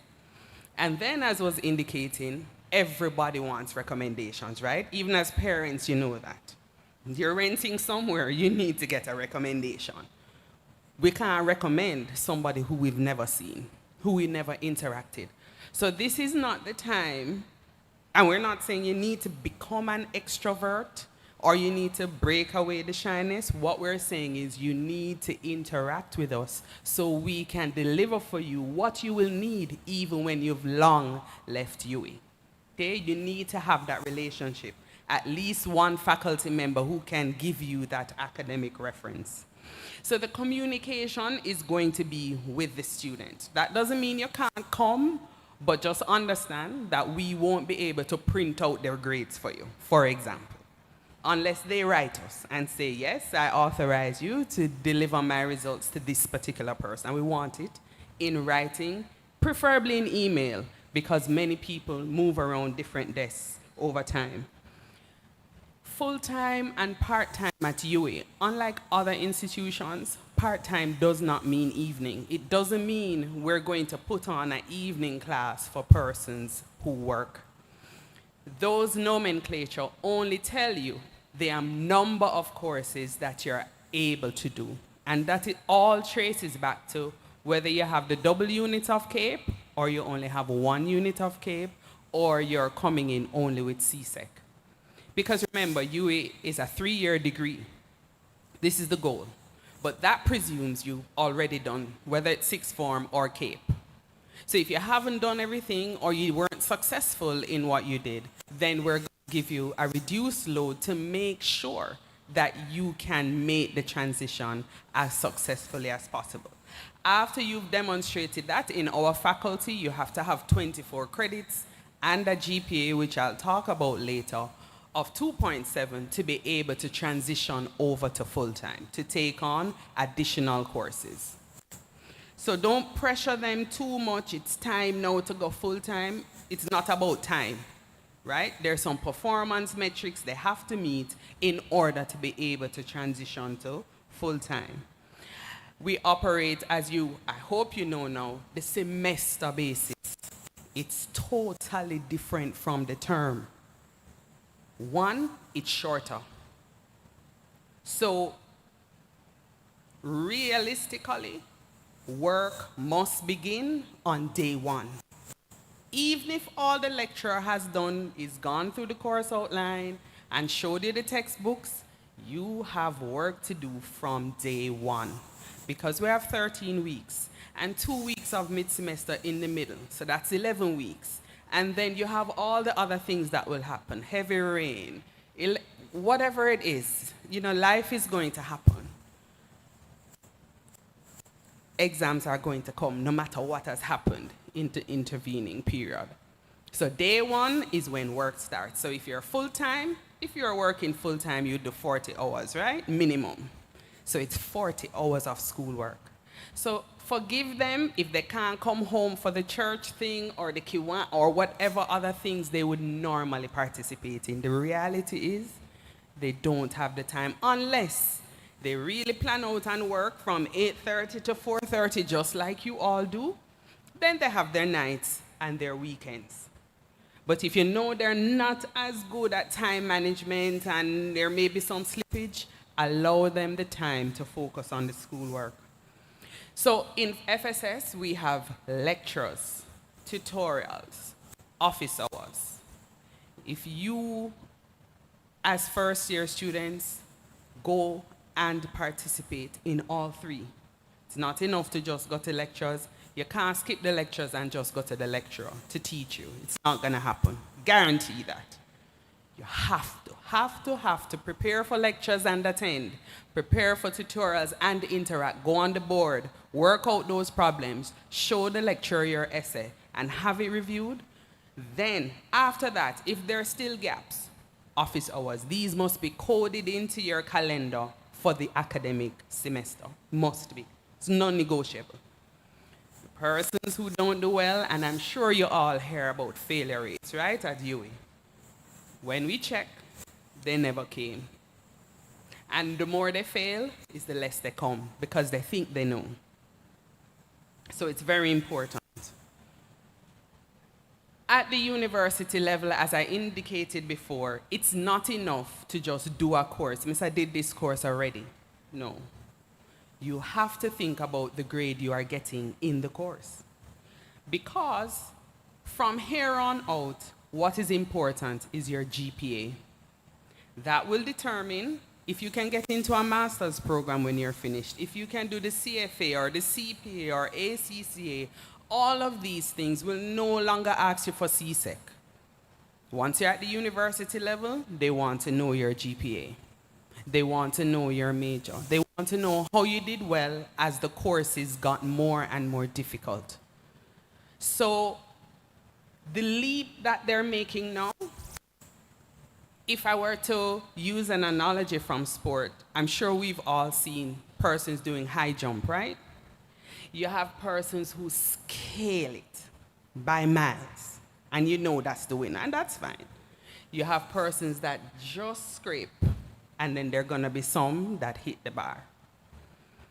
The transition from Cape to level 1 at UWI, if you were getting A's, you may get 50. Just by linearly transitioning the same effort that you would have done. You will have to rethink how you study, how you work, and how you strategize, how you're going to maneuver through all the material that you will have to maneuver through. If you don't start on day one, you're going to be tempted to not adhere to our academic integrity principles, which are non-negotiable. If you cheat, if you're found cheating, if you use AI in an irresponsible way, if you use other people's work without the appropriate, not just saying I used your work, but the appropriate way in which it is used, the penalties are severe. Again, think back to our accreditation. So let us plan the semester with the end in mind. The end is we want the highest GPA that we can get, because this will not be the end of the road for anybody in here. It is just another stepping stone to the next level and the next level and the next level. We all know what the labor market is like, extremely competitive, because unemployment now is what, 3%? So it means that to move in this labor market, you will have to be competitive. And it all translates back to how you studied, how well you did, and what you did elsewhere, depending on where you will want to go and what their requirements are. The GPA will determine your class of degree, whether or not you can get into another program and do a degree, whether or not you'll get a scholarship to get into, to do that program. And if you think about it, at the master's level, most programs are self-financing. So you're looking at 10,000 USD per year out of pocket, minimum. So it makes sense that we start right, we continue the journey with the resilience that was pointed out, so that when we get to the next step, we can just show them our papers and move on. Okay? The minimum GPA required to graduate is 2.0. Okay? So if your student ticks all the boxes, finishes the courses, but the GPA is below that, they won't be able to graduate. So it's not enough to just say, oh, but I check the boxes. No, it's not a checkbox thing. As I said, this is about the quality of the grades that they're able to produce. If you want to get into a master's program, you need 2.5. If you want a scholarship, you need 3.0 minimum. And these are the minimums I'm talking about. So you can imagine this is a globally competitive place. People come from all over the world to come and do graduate work. So if they're coming with 4s and you have 2.5, you may not be competitive enough. And you may say, oh, but I went to UWI for undergrad. Yes. But again, what are we looking for? We're going to end up looking for persons who are competitive, who we think will do well in the program that they've applied for. So the academic excellence is highly rewarded at UWI, from the Dean's List to the Honor Society to first-year awards to awards at graduation time. This is what we're aiming for. It's important also to remember we're going through grids now to determine the students who would have completed summer school who are eligible to graduate. The foundation courses must be done. So we can't just do what we want or do this course because our friend is doing it or somebody told us it was easy. That's not how we do courses at UWI. Every program has a list of courses. Some are required. That means it doesn't matter what happened. You must be successful in those. You must take them and be successful. And some are what we call electives. Depending on the program, the elective may be from the department, from the faculty, or anywhere in the university system, including global campus or anywhere else. They have to be taken and passed successfully with the GPA that we need. Next week is the faculty orientation. Again, do not register just because somebody in the district or somebody at the office or somebody you heard talking on the radio said this is a good course.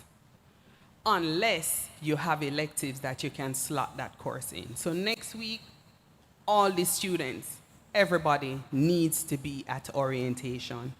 The majority of the people not being able to graduate, they did things they didn't need to do and didn't do the things they should have done, and they said they never knew. Remember, it's an adult institution, and as much as we're putting in the ecosystem, if you don't plug into the ecosystem, then it's going to be highly impossible for us to actually assist you, for you to benefit from that ecosystem. So please, orientation next week, do everything in your power to come back and be here next week. Every faculty has its own handbook. So for those who may be transferring from one faculty to another, you're forgetting the old faculty's handbook and you're logging onto the new faculty's handbook. Those rules are what will be used to judge you. If you want to bring something from there to here, you must write and request it. Don't call, don't just come and talk. We need everything in writing to understand. Don't rely on the hearsay. Everybody here probably is from a different high school. Think how complicated our rules would be if all we were to do is take all the 300 or 400 high school rules and add them all together. I'm sure some of them would even conflict. UWI has its own regulations, and all of them related to students are in the handbook. Yes, I know the handbooks are somewhat long, but this is what we're here to do, read. Okay, so start now by going on your faculty's website and looking for the 2025-2026 handbook. That is it. Some faculties, like FSS, also have checklists for your major for the year you entered. So you can download that checklist, save it, and keep completing it as you go along. That will help you to ensure that you're on track. What are we looking for? We are at UWI well seized of the fact that everyone here will be leading something, somewhere in the next 5 to 10 years. So somebody in here may very well be our next prime minister in another decade. Others will be advisors to that prime minister, or ministers, or leaders in the industry, or leaders in religion, or other places. That's our mindset here. That's who we are training. No matter how small you may think you are now, we know that in the next decade, you will be the ones leading something, somewhere, that the rest of us will have to visit with, engage with, encounter. So we are training you not to just check boxes, not to regurgitate material, but to think. Because all leaders do, right, is take the problem and try to fix it. So if we don't develop the skills, these transitional skills, so no matter where you are, you can figure out the problem and decide what is the best solution, then we wouldn't have helped you at all. It's critical thinking skills. It is the so what. Okay, you've run a regression, or you've gone out in the field and do a poll, or you've done the statistical analysis and you have 30 pages printed out from SPSS or eViews, or you did some biochemistry thing and you came up with something. So what? What should anybody do? Should we care about the results? And what do they mean? How does that translate, whether it's to policy or programs or activities or actions. What should we do? What should we not do? What should we change? What should we keep? Those are the questions you will be asked to answer on the job. And it's not going to be, oh, just say it. You have to be able to write it down. You have to be able to write it in such a way to convince the persons who you're engaging with that this is the ideal or superior way to go. It won't be perfect. Well, I mean, life is highly complex and nonlinear. But what we want is to train you so that you can give the best advice with the information you have and the tools you have to do the analysis. So as you engage with it, think about where you're heading. You know you will have to have quantitative skills. No matter what you do, even if you're in humanities, a lot of people think, oh, I don't like math, I don't like, so I'm just going to do humanities. You will have to have quantitative skills because all of these areas are going digital. They're all infusing technology and analytics. So you will have to have quantitative skills. You will have to be able to write. All those who don't love to read, you don't have to love to read, but you must read. You must read, you must comprehend, you must be able to parse voluminous information, international treaties, with local news, with academic articles. All of that you have to bring together to bring the solutions, not just for Jamaica, not just for the Caribbean, but for the world. Okay? So it's important to understand that, yes, we're going to give you some specific knowledge for your area. But that's not the end goal. The end goal is you must develop skills that enable you to transition a multiple or a multiplicity of areas. Because we never know where your opportunity is going to emerge from. And we want you to be able to take advantage of any opportunity that comes your way. So not because you didn't do econ doesn't mean you can't work in an organization in that context. Because you would have had the research skills, the quantitative and the writing skills to be able to transition and to understand and learn. We really are preparing you for the graduate world where you must know how to learn. So it doesn't end here. So just because you may be coming and you're only doing 3 courses because you're part-time in FSS doesn't mean you can manage a full-time job at the same time. You may find those 3 courses are harder than all the CSEC and CAPE you've ever done. Take time to transition before you add on something to it. For those of you who are working already and can't give up the job, register for fewer courses than you are eligible for and transition well. Yes, a lot of us can rebound easily from failure, but not all of us can. So if you know you have a very demanding job and you can't quit because life is lifing, fine. You're able to register for 4 courses, try 2. Try 3. You don't have to register for 4. Allow yourself an opportunity to transition, to understand how the university works, how your schedule is going to pan out with work. Because, yes, they'll give you the letter for the release, you know. But on the morning you need to come here for 10 o'clock, there may just be the crisis that only you can solve. Right? And it becomes problematic over time. So do what you can and do it the best you can the first time. Failure is not an end. Students come many times asking, oh, can I come back to you? You can always come back. There is never a closed door, unless you have some disciplinary action against you, right? The question is going to be, how long have you been away? And can we carry over any of the courses that you were successful in? So it's not an end, right? But what we want to do is that we reduce the extent to which this failure happens because we know there's a psychological impact. And we don't necessarily want that associated, certainly not with UWI and not with tertiary education, because as I've said, this is not the end of the road for anybody. You will have further academic work that you will need to do. We have a system where you get a warning first before you are required to withdraw. And there are moves to extend that because we understand the transition may be more difficult for some persons than others.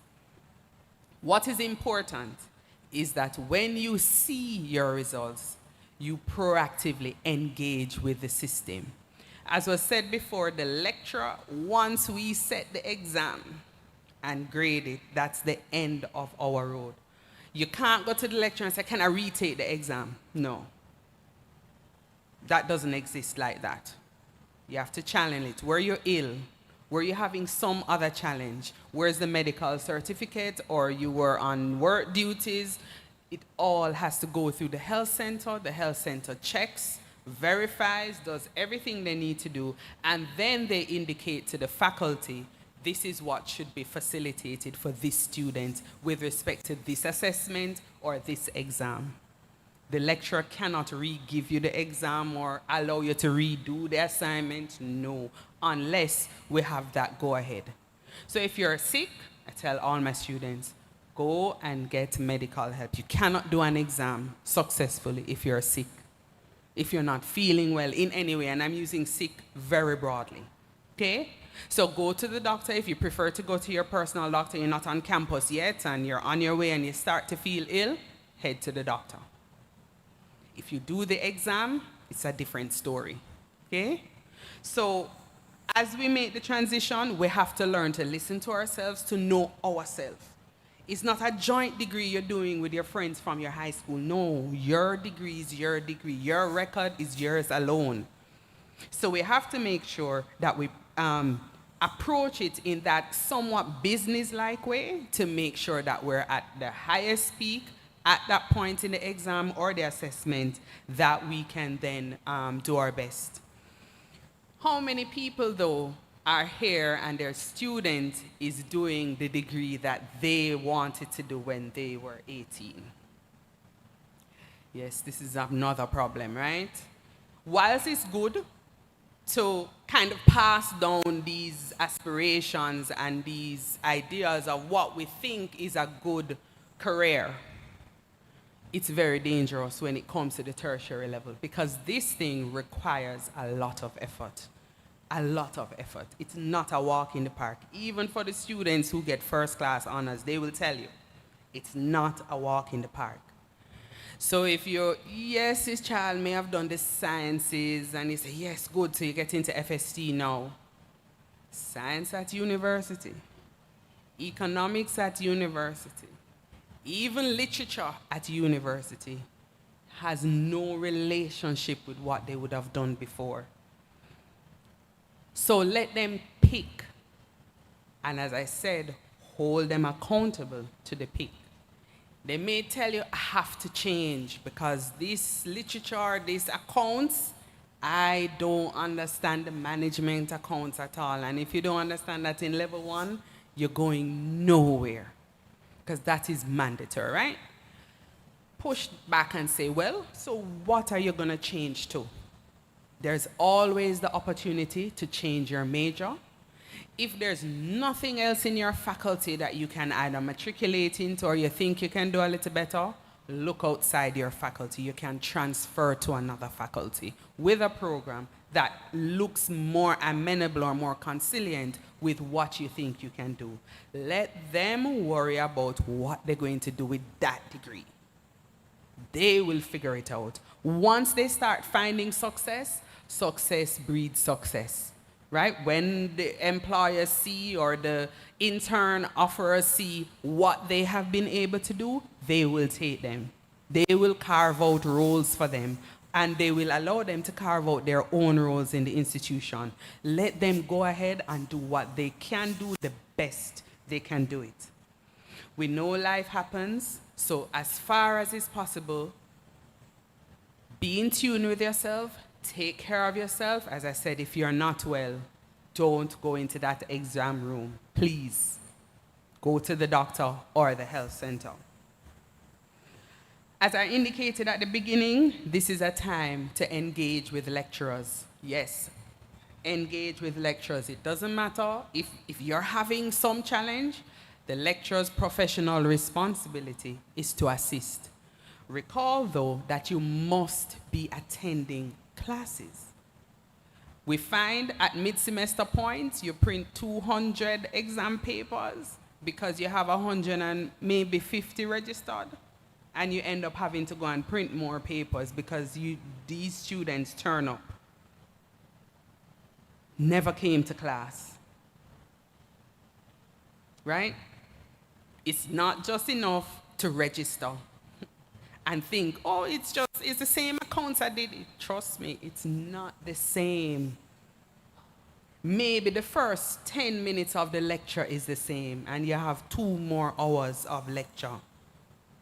It's a different level. It must be, because if it wasn't, why would you be here paying the money? There must be something to it, right? So engage with the lecturers and make this part of the process. Stay introverted if that's your thing, but you must engage with us, okay? You heard already about all the opportunities for friendship across the halls, with people across the region, people with different cultures, different backgrounds. Engage the process, the hall life, the clubs in FSS, or Thursday afternoons. We have no rooms because we have clubs in every single room. Accountants, finance, econ, all model UN, all of these things, and all the other faculties have clubs, as does OSSD. So you don't have to, well, you can't go wild, I guess, for a while, but you want to spread. You want to go wide and figure it out. Figure out what you want to do. None of us can just look on you and say, add this major, add that minor. You have to engage with what we have to offer. So as we go forward in this concept of accountability, two of the main things, one of which has been stressed already, that you as parents, as guardians, as well-wishers can do to reduce, the kind of bumps in the road, is try as best as possible to be honest regarding the fees. If you have not paid the fees, tell your student. Don't let them turn up to exam because they use the ID card, swipe it, and if it comes up red, you're not going in. So if there's a challenge, we know life happens. And remember, as I said, everybody is running their own degree race. So just because you entered with this one, don't mean you need to leave with this one. You have to go with your context. So if you need to take a semester off, take the semester off and come back. That's the leave of absence. Explain, request, and we process them as the summer wears on, or as January wears on, depending on the semester. If there are challenges and you need to request that late leave of absence, have that open conversation, because that's one of the areas of stress. On exam day, they're running here, there, everywhere, trying to find somebody. The lecturer cannot help them. I cannot help them. Only one person on this campus, and it's all going to go back to the fees. So if you need to make the arrangements for the tuition payment plan, do it. If not even that is feasible, take the alternative that's available. Wait out a semester or a year. You can defer up to a year without having to reapply. Okay? So under accountability, yes, you're expecting them to give you results. Help them also to get at least that part of the burden off their shoulders. The mental health has been stressed before, but I'd also say for mature students, some of you may know somebody, they're not here today, but they applied and they're older. They also need support in this process. Not because you're older means you will be able to transition easier, because again, you may have been out of the education system for a while and it's going to take some time to transition. We have that support in our faculty. Actually, we have a weekend program where the courses are only offered on Saturdays to facilitate those who just don't have that flexibility in the week. Balance is what is going to be key. Being proactive, starting from day one, not week 2 or week 3. Eventually, if you're full-time, you will hear your student come and talk about the work and travel program, which we do support at UA. But the mistake most of them make is to say, oh, no teaching happens in week 1, and then week 2, and then they come back like 1 or 2 weeks before mid-semester and go to the lecturer and says, oh, you now need to teach me everything you did. and you need to now accept all my work now because I just came back and I was working to pay my and that's the attitude, and they're telling you, you have to do this. It's not going to happen. It is not going to happen, I'm telling you. So we support them. They leave the night of their last exam in May, right? And they come back October 1. It's not going to happen. So you can pay the school fee in full, and you are going to fail the course. So you have the time in the summer. Stick to the timelines that UE has outlined. You are to be back for the first Monday in September. Come what may, no matter how they love you. And they want you to stay. And you need to go on the cruise. And you can't. This is your focus. That is parallel to what you're doing now. The lecturers are not going to accept the work late. They're not. It's not going to happen. Unless, as I said, there's some medical reason that would have gone through the health center. So everything, let's just plan it out, let's just get it done and move on to the next step in our horizon. As was emphasized earlier, we are all about growth. It's not just that university is not just about the degree. The degree is not just about the degree. Because we want you, as I said, to be able to lead wherever you go after this. You will be the leader. Or one of the leaders. You will be. By definition, it won't be us that are up here in the next 2 decades. It will be you. So you have to see this as an opportunity or as the call to action to grow, to develop. All the things that they never let you do this subject because you don't read enough and you never know history or you can't. This is the time to fix it, to get those skills. Okay? You must be able to write, you must be able to speak, you must be able to analyze, come what may. So even if you don't really like the econ, take it on. If you don't really love the biochem, but you take on the lessons that are being taught. It's not just about the area and the particular thing in the textbook. It's about these convertible skills, these skills that transition through everything. We want you to also learn more about how you learn. In our recent exam irregularities meeting, where we have to look at cases of alleged cheating in exams, what is clear is that most, if not all, of the students who cheated in some way, they have a learning challenge. You had an engineer who said they just don't understand the math. Think about that. This is a civil engineer that designed bridges, that designed buildings that you and I have to go into and come out of, or sit down in for extended periods and wait. So, if no one knows that you have a problem with math, how do we help you? If you know that there's some area, right, so whatever it is, whether it's reading, writing, arithmetic, whatever, get the assessment done so that the offices can make accommodation for you for the assessments. We have the accommodation, but we can't give it if we don't know you need it. Because then that would be unfair, right, to the rest of students who have to adhere to the assessment requirements. Just can't pass the math courses. So it's very important. This is the time to let's smooth out all of this. Let's document those learning issues, whether it's whatever it is, it doesn't matter. And the lecturer won't know all of your details. It all is going to go through the health center, and all they will say is, prepare this exam in this way. We don't know. We don't need to know anything more, and that's fine. What we want to do is to ensure that wherever you are able to navigate the university system as easily as possible. Okay? We don't want the pushback from parents, but we're paying for 6 years. This is happening because there's some problem there. Some challenge that even if we see it, we need the official assessment through the relevant channels to act on.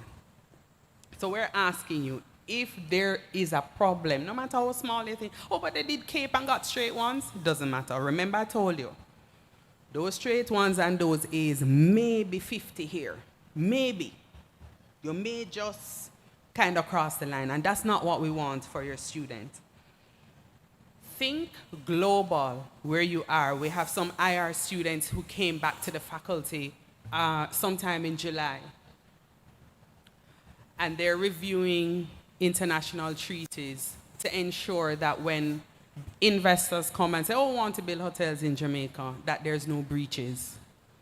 So whatever it is you're studying, you are going to be working global, even if it's because you have to use AI to get your work done. We're not against AI. What we are against is the irresponsible use of AI, right? So our academic integrity, non-negotiable. And the penalties are severe. From an EI on your transcript to expulsion from UE. It's serious. So if there's a problem with a particular discipline, let's get it fixed.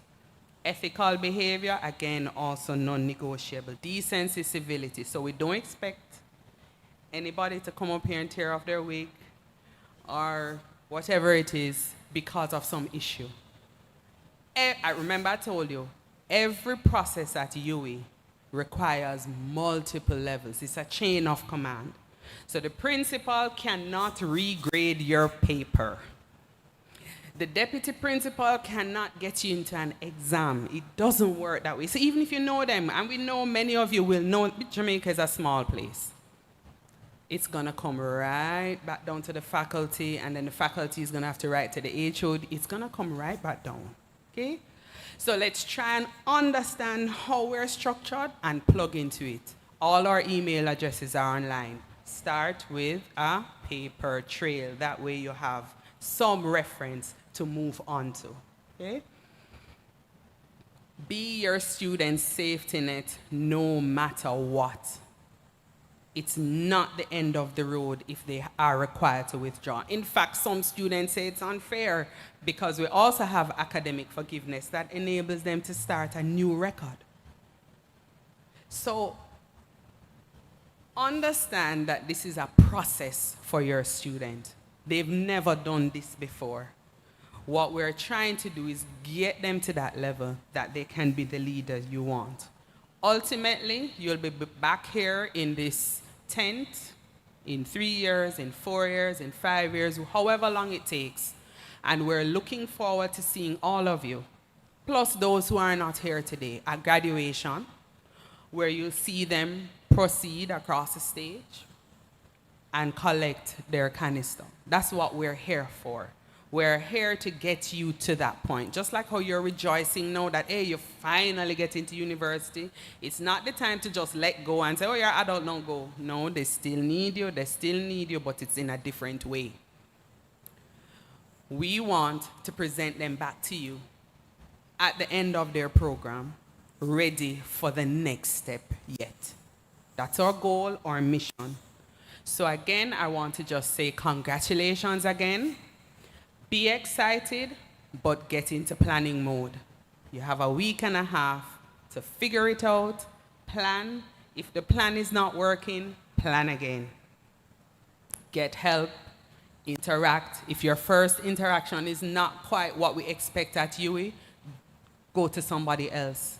There's a lecturer, there's an undergraduate coordinator, there's a level 1 coordinator, there's the office manager, there's a head of department, there's the associate dean for undergraduate learning, there's the deputy dean, there's the deputy. So you don't get the correct response initially, that's not the end of the road.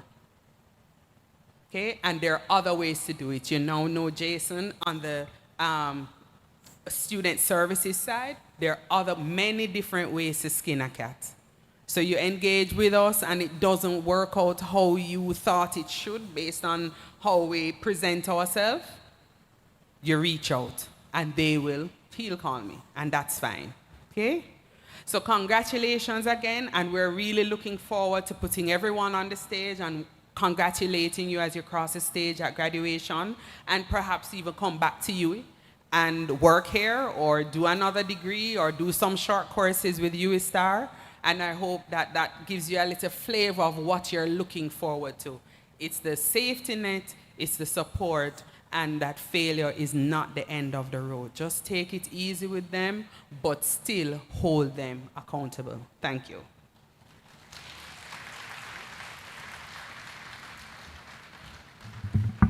Beautiful, beautiful. So we know we've been in here for a little while, and you need to just take a break. Ladies and gentlemen, we want to get you out of here totally in a shorter time as possible. And so I've been infringing a little break. So I need you to be back here for 1 o'clock when we'll talk financial matters about payment of fees, scholarships and bursaries, support through financial institutions, and so on. So in the break, please make sure you check out our booth holders that are here.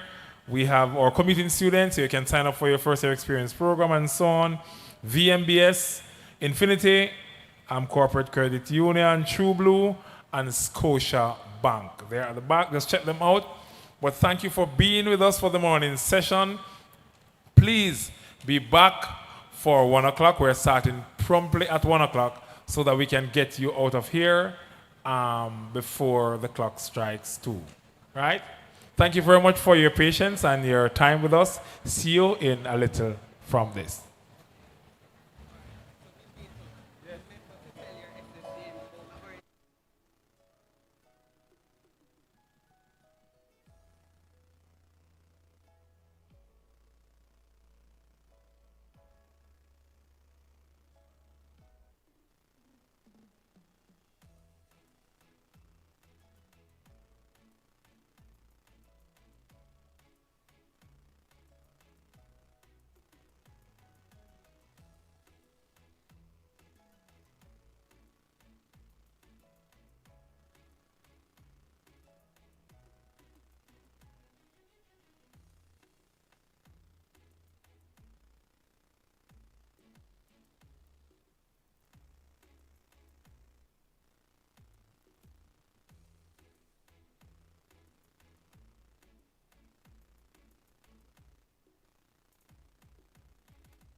Okay, so ladies and gentlemen, we are trying to move with time, and so we're going to invite you just to.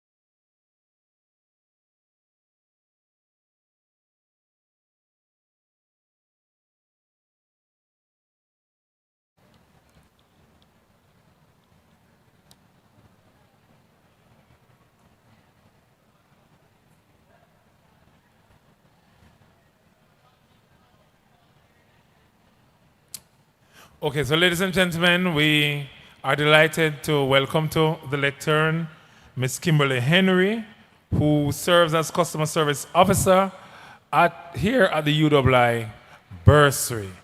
And she's very dynamic and knowledgeable on bursarial matters. And so we couldn't have asked for a better presenter than Miss Henry to share with us this afternoon. I'm asking those on this side to come to the center stage, please. Just to let's band together this side. Thank you for your understanding and your obedience.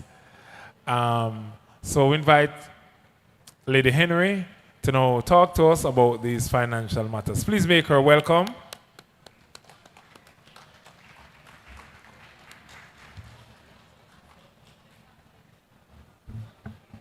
Good afternoon, everyone. All right, so I'm here today to speak to you a little bit about financing your tertiary level education. I know a lot of you may have questions when it comes on to your fees, where do you make payment of same, and also just things you need to know when it comes on to the money matters. So hopefully by the end of this presentation, you will be knowledgeable about our basic practices, what your financial obligations are to the institution, and if you have any other questions, you can certainly reach out to the office afterwards. So as mentioned before, my name is Kimberly Henry. I am representing the Billings and Receivables section along with the Student Administrative Services section. We're both within subsections of the bursary department, so any questions that you may have as a student regarding your finances, you can definitely reach out to us. Now, I won't be able to touch on everything because the financial aspect of your tertiary level education is a very big one. So you can definitely follow our Instagram page where we will be posting, well, we have been posting updates along the way. So if you can't scan the QR code, our handle is UWI_SASS. Now let's get into it. Who is SAS, who is Billings, and what do we do? Now we do we carry a very big weight, but our primary role surrounds billing you as a student. Whether it is to bill you for tuition, whether it is to bill you for residence, whatever charges are applicable to you as a student, we are responsible to ensure that same is added to your account and also that the information that is added is accurate. We are one of the offices in-house in the UE community that handles the scholarships. So when it comes on to the payment of the scholarship being added to your account or collecting the money from the external stakeholders, this office is primarily in charge of that. So if you've not yet paid the commitment fee, you can certainly go ahead and do so. This is a deposit of 35,000 Jamaican dollars that you put towards your account. Realize I said deposit? Right, because this money can then be used in the future to offset any other charges. So you make the payment of the 35,000, basically showing your intentions to come to the institution. That's your commitment fee. This fee is non-transferable, so you cannot send it to somebody else or a different student account. Neither can you redeem this as a refund, so it is non-refundable. However, when you make the payment of the 35,000 and any future charges that are added to your account, for example, the miscellaneous fees, we will use it towards it. So therefore, it's not a case that you're donating 35,000. You're basically making the payment of the commitment fee, and it is used in the future. There are three main charges that can be applied to any student's account at any given time. The standard charges include tuition, miscellaneous fees, and residence. Now, the tuition charge that is applied to your account is all dependent on the program of study and the fact that you are registered. However, the amount or the value for the tuition fee that is added to your account is generated by different aspects. Are you a part-time or a full-time student? So your status as a student comes into play.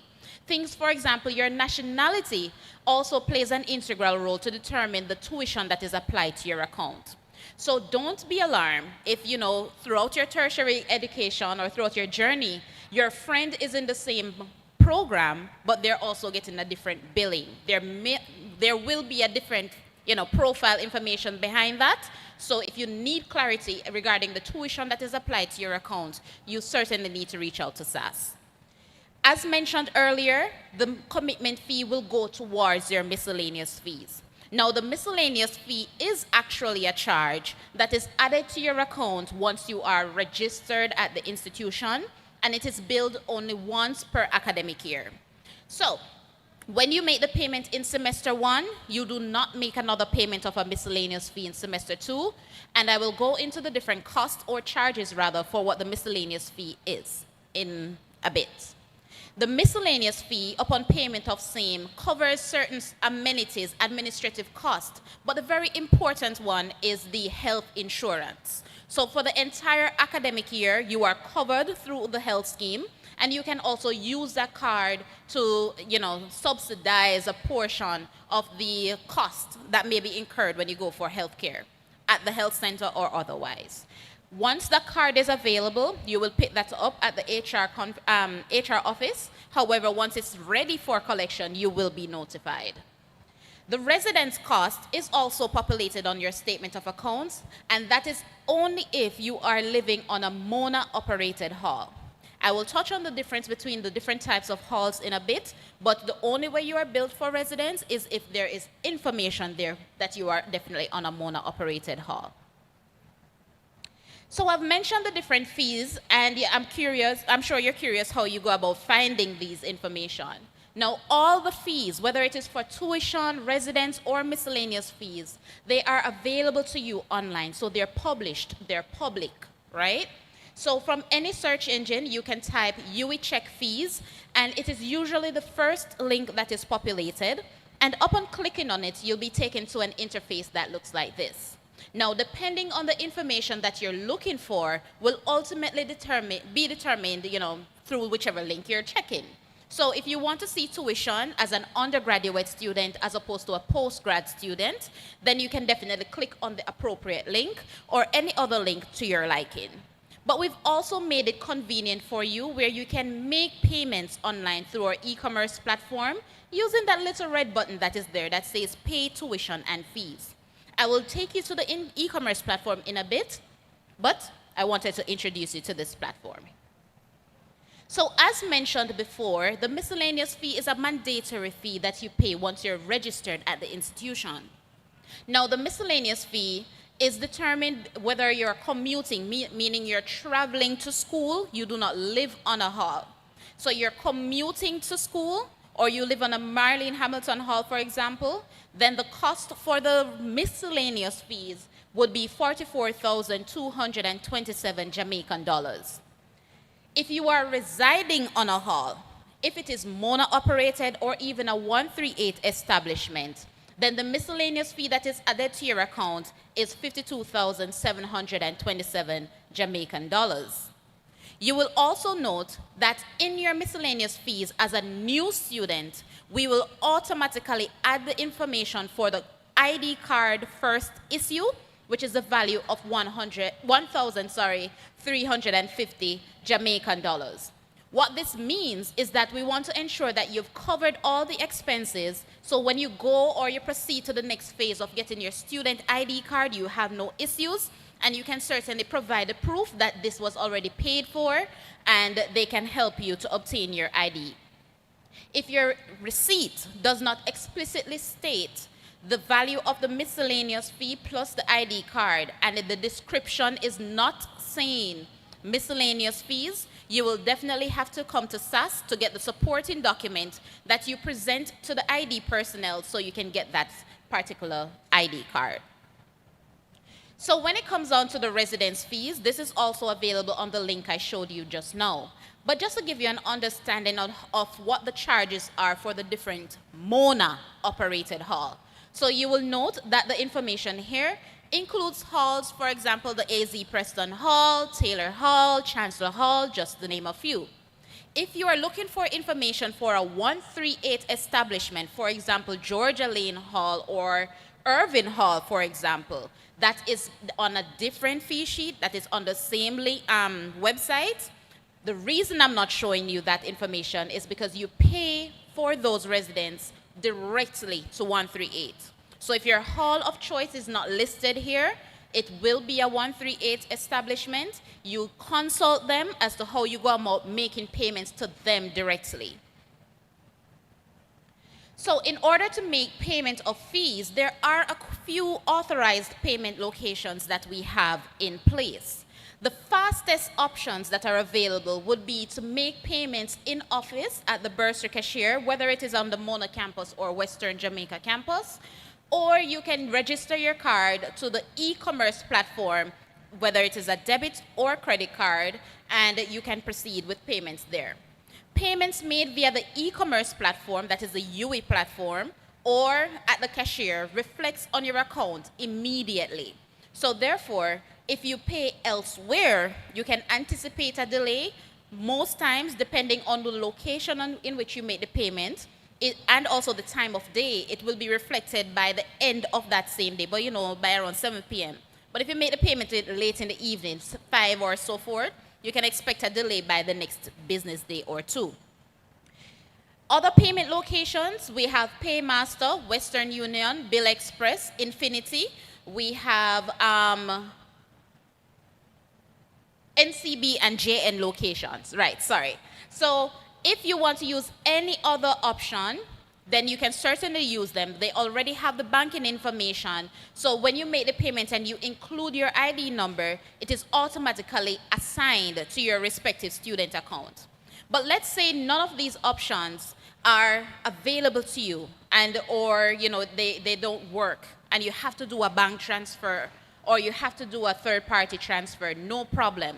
But we wish for you to get the information for the wire transfer directly from SAS, just to ensure that you are getting the correct details and the correct banking information.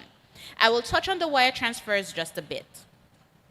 I just want to take the opportunity to remind you that under no circumstance will SAS or anyone from the bursary reach out to you for personal information when it comes on to your card, your bank account, or anything like that. We encourage you to make the payment at through the authorized channels, and if you have any questions, you certainly reach out to us. So for the e-commerce platform, which I mentioned before, from any search engine, you can type in UE Mona e-commerce or you can take a note of that URL. You would be required to have an account or to log into your account to make a payment. It is easy for you to do so, and there's a guide available to you as well online, which is the manual. It gives you step-by-step instructions on how you go about registering your card on the e-commerce platform and to ultimately use the card to make a payment. If you have any questions, meaning you're going through the guide and it's not working out for you, then you can start a chat or contact the Mona Information Technology Services, aka MITS, who will help you to troubleshoot and try to see what exactly the issue is. Now, going back to the wire transfers, as mentioned before, get the information directly from SAS. The banking information, routing number, anything it is, SWIFT code, all of that, we have that available to you. And depending on the currency in which you're making the payment in, we want to ensure that you get the appropriate banking information. But when you're doing a wire transfer, it is important for you to put your student ID number in the payment description. And if it is possible to say what exactly you're paying for, that will also help.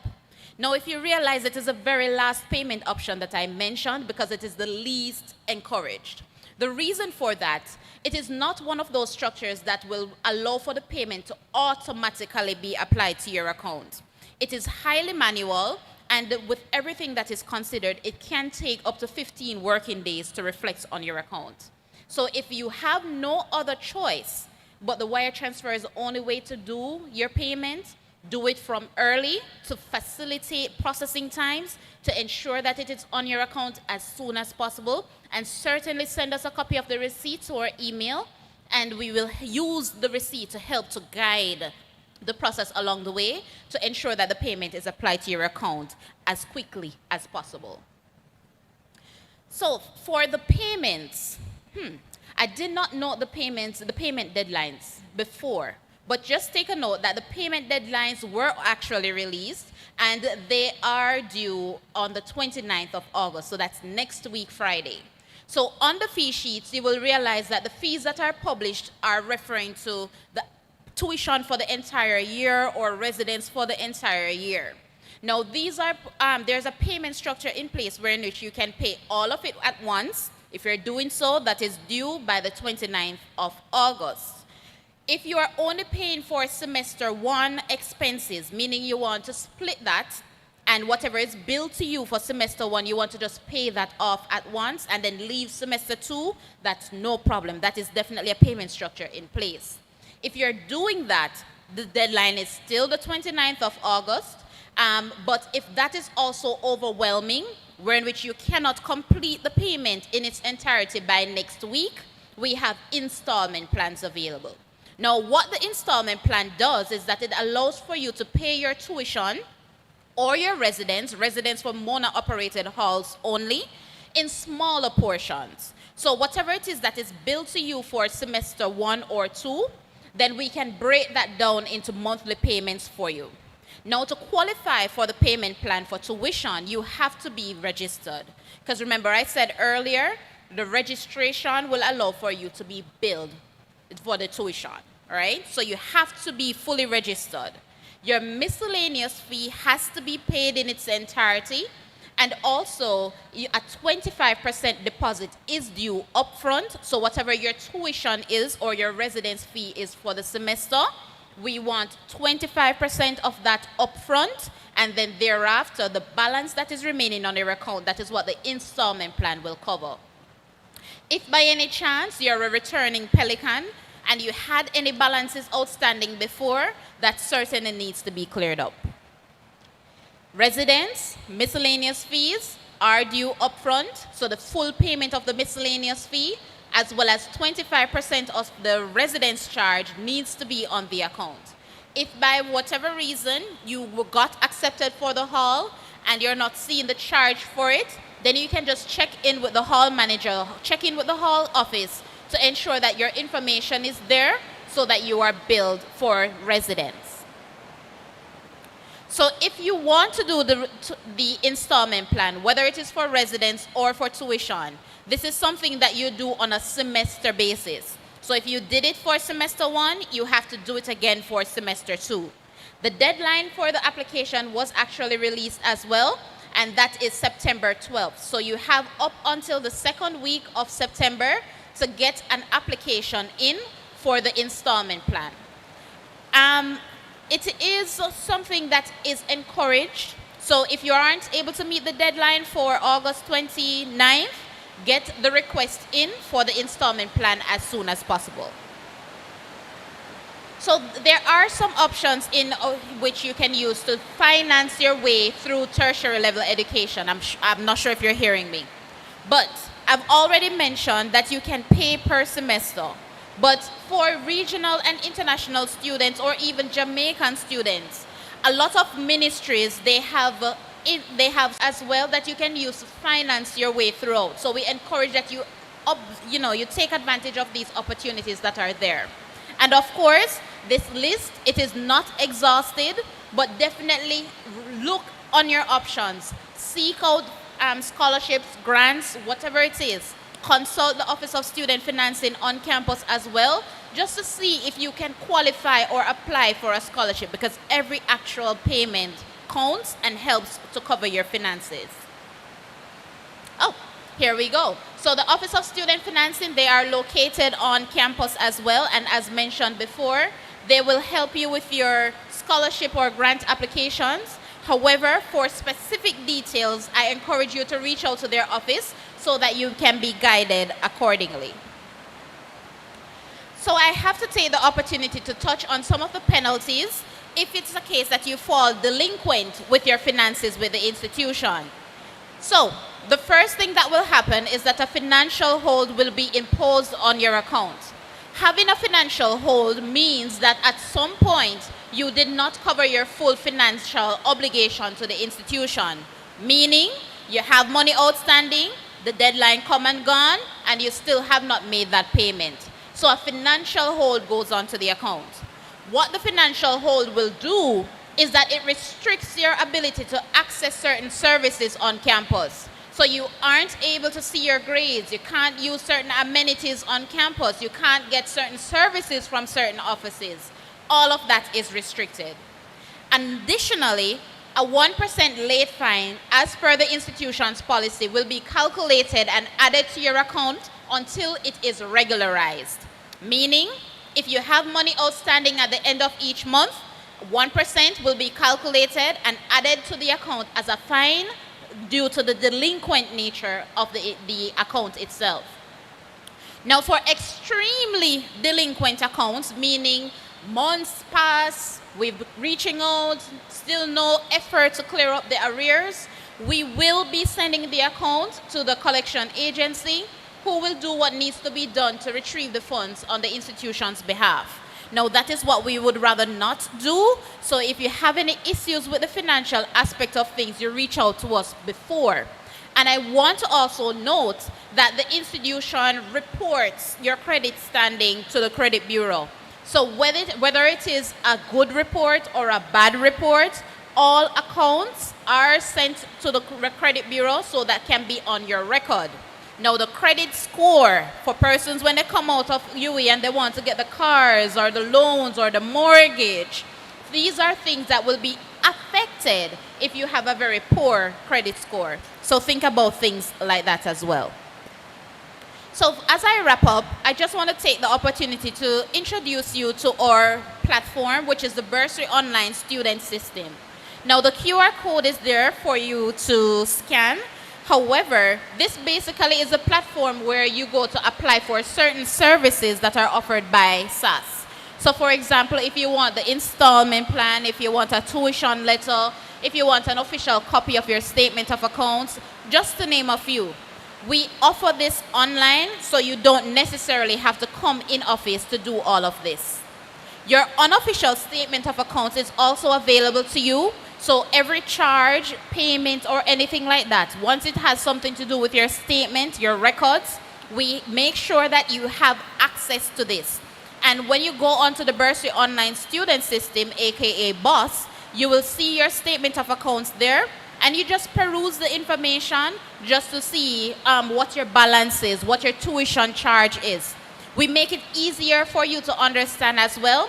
So we separate the transactions based on the semester that the transaction occurred in. So if it's a tuition or a residence charge, it will go under the appropriate semester. So for example, you can see 2024-2025 semester 1 on the screen. That is the semester that the transaction was posted under. So similarly, how we put the charge under the appropriate heading, we put the payments under the appropriate heading. So if the payment was made in a prior semester for a semester to come, then we will record it as such for transparency. So for example, in this example, you will note where there was a $35,000 payment in a 2023-2024 summer term, sorry. Now, this person was basically making the payment of their commitment fee, which would be similar to how your statement of accounts would look if it is a case that you had paid it before the actual start of this academic year.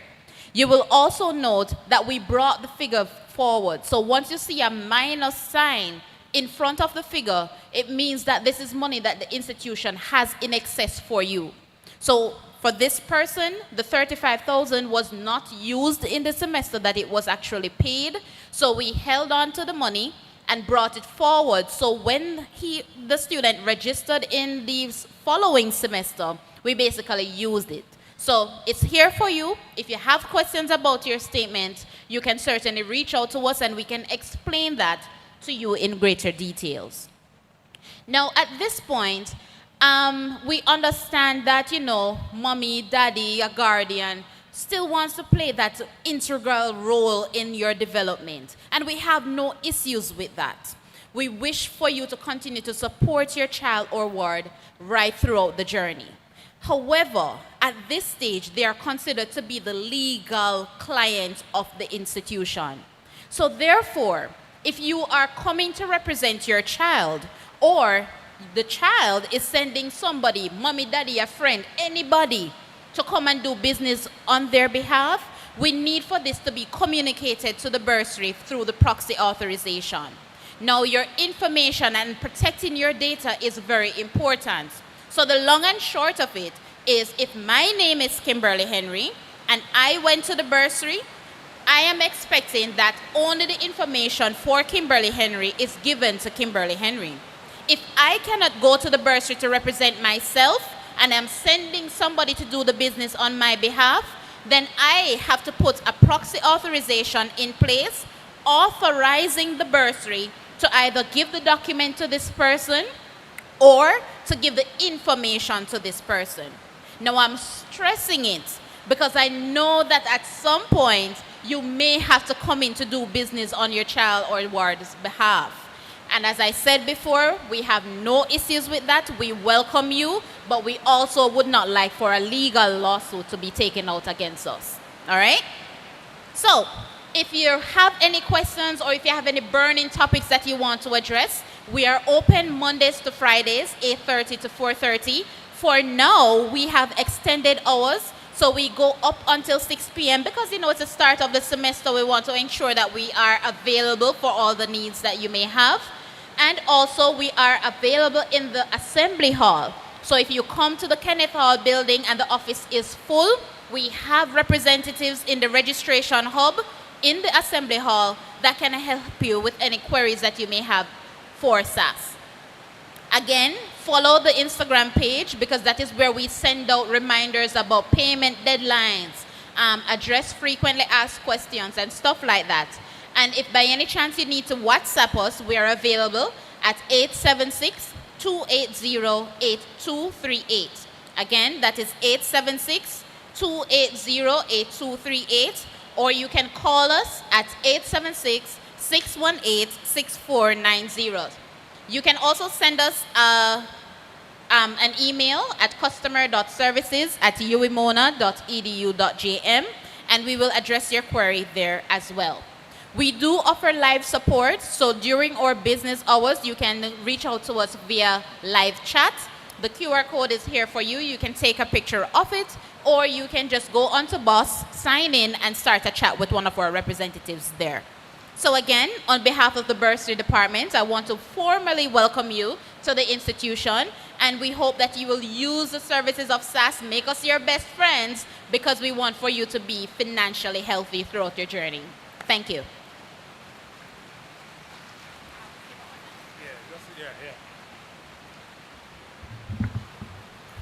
I know you can do better than that, man. I know it's money matters and we're attacking your pockets, but it's good information. It's useful information that can help you with your planning. We're receiving blessings, showers of blessings on the land. But you may have questions, as we have some financial partners who may just join us right now. A minute each just to share how they can help you with this. But if you have a question, you can raise your hand. The microphone will come to you. Just before we hear from our final presentation from our security team, I see a parent with a hand raised here. Can we get a mic to the parent right there in the aisle? Keep your hand raised, ma'am. Thank you. As we invite our representatives just to, from our partners, financial institutions, who will share with us a word or two on their. Thank you, mademoiselle. So we're going to ask you to speak directly into the mic. It's raining, so we're asking to project your voice. Go ahead, miss, please. Good afternoon, everybody. I would like to know how do I apply for the OAS scholarship? Where do I go? Okay, so the OAS scholarship. All right, so there's Office of Student Financing. You can literally type that into Google, and it will take you to their website. There's an online form there. You can do your application through the Office of Student Financing. Got that, Adam? Pardon me? Yes, so that's where you'd go. One more question. Sure. Madam Kerry, could you, it's Kerry, right? No, it's Kimberly Henry. Kimberly, sorry. Yes. Yes, Madam Henry, or Mademoiselle, I should say. Please repeat the email address for us and the WhatsApp number. Adam, right? Please. All right, so no problem. So the email address for SAS, it is customer.services@uemona.edu.jm. Our WhatsApp number for chats, that will be 876-280-8238. If you wish to call us, it is 876-618-6490. And you can always chat with us through the Bursary Online Student System portal. Repeat the WhatsApp, please. All right, you ready now? All right, make sure you know. All right, so it is 876-280-8238. So 876-280-8238. That is only to send a text or a chat through WhatsApp. We do not accept video calls. We do not accept voice notes. We do not accept voice calls through WhatsApp. If you wish to call us, take down this number as well. It is 876-618-6490. All set? Another question. Have a question? Yeah, please go ahead. Yes. Right. Okay, with regards to the health insurance, suppose the student already has a policy with another institution. Does it, do we still need to make payments for the one that is offered? All right, thank you so much for your question. So once the student is registered at the institution, yes, the miscellaneous fee and the health component is still required, even if you have something independent. It works out in your favor where you have two coverage. You can use both of them for any services that you may have.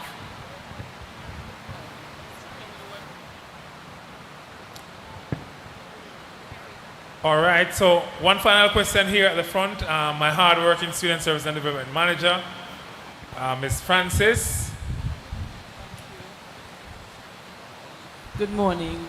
I wanted to clarify the cost for the student ID, is that included in the $52,000? Yes. Yes? So it's separate. We have taken that over, okay. So in the 52, thank you so much for your question. In the 52, it is not added in the 52 itself.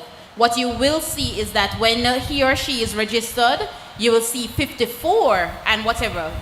So 54,000 and change. So the base amount is 52,000 if the 52,727 if the person is living on a hall. And then we will add on an additional 1,350, so you don't have to pay them separately. You just make the one payment and we'll cover it. I know. I went to make the payment yesterday and I was told it was included. It was? It was included. So Yeah, man. So what I'm saying, we add it automatically for you. So I just don't, for everybody else, I just don't want to confuse it, right? So the miscellaneous fee overall is 52 and change. But we automatically add it as new students, so it makes it easier for you. So you will see an additional 1,000 and change go on. And second, you said that the office hours are extended to 6. Does that include cash? Because yesterday cash closed at 3. The bursary cashiers, they are extended as well. So instead of closing at 3, they close at 4. In the assembly hall, they only accept card payments currently. If you have cash payments, you would have to go in the office space itself. But SAS, for customer service purposes, we are available up until 6. Okay, thank you. Right. Thank you very much. Another round of applause for Miss Henry.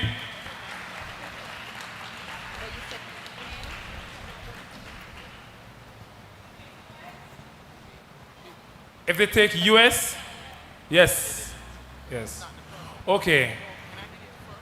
Thank you, Ms. Henry, for your excellent presentation and for your responses to the questions. We now have some financial partners with us, and we're giving each 2 minutes, and I'm very specific with my 2 minutes time. Just to give the point as to how you can assist parents and family members on their journey, your financial solutions to what to their journey here on campus. Let's start with Victoria Mutual, Orlando Maynard, followed by Irvin Innis from Infinity, and Johan Williamson will talk to us from Scotia. All right, in that order. Your 2 minute begins now. Thank you, and good afternoon, everyone. Again, my name is Orlando Maynard. I am from the Victoria Mutual Group. How do we belong here today? We have been around for over 146 years, and we are a building society that is from the people and for the people through our low or no fee policies. So to do transaction overall, you have very competitive bank charges when you choose to do business with VM Group. Now, as parents, guardians, one of the major things that you would be doing throughout this journey with your child or ward, as a ward, is that you need to send funds, right?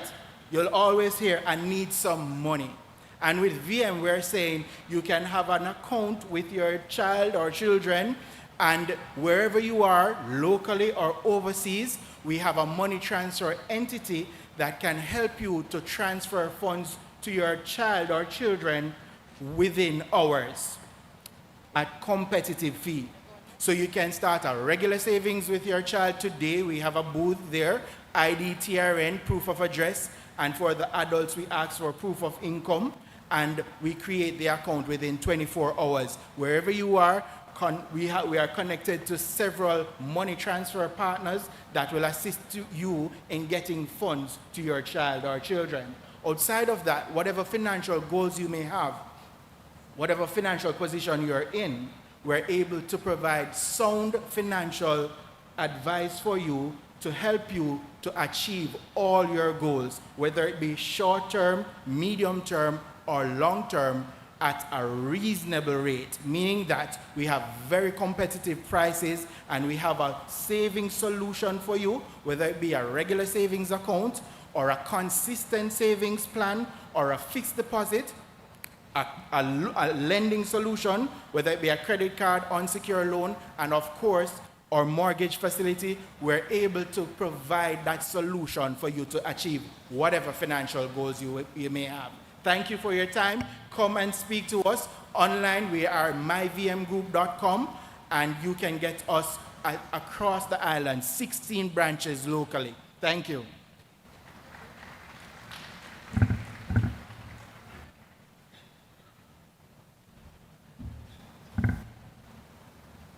Hello, good afternoon, parents, students, welcome.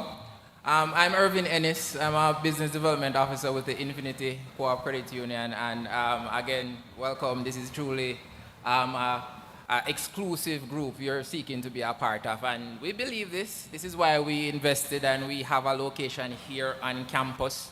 So, as you mentioned, there's always going to be a financial need. There's always going to have to be some sort of thing your child is going to reach out to you for.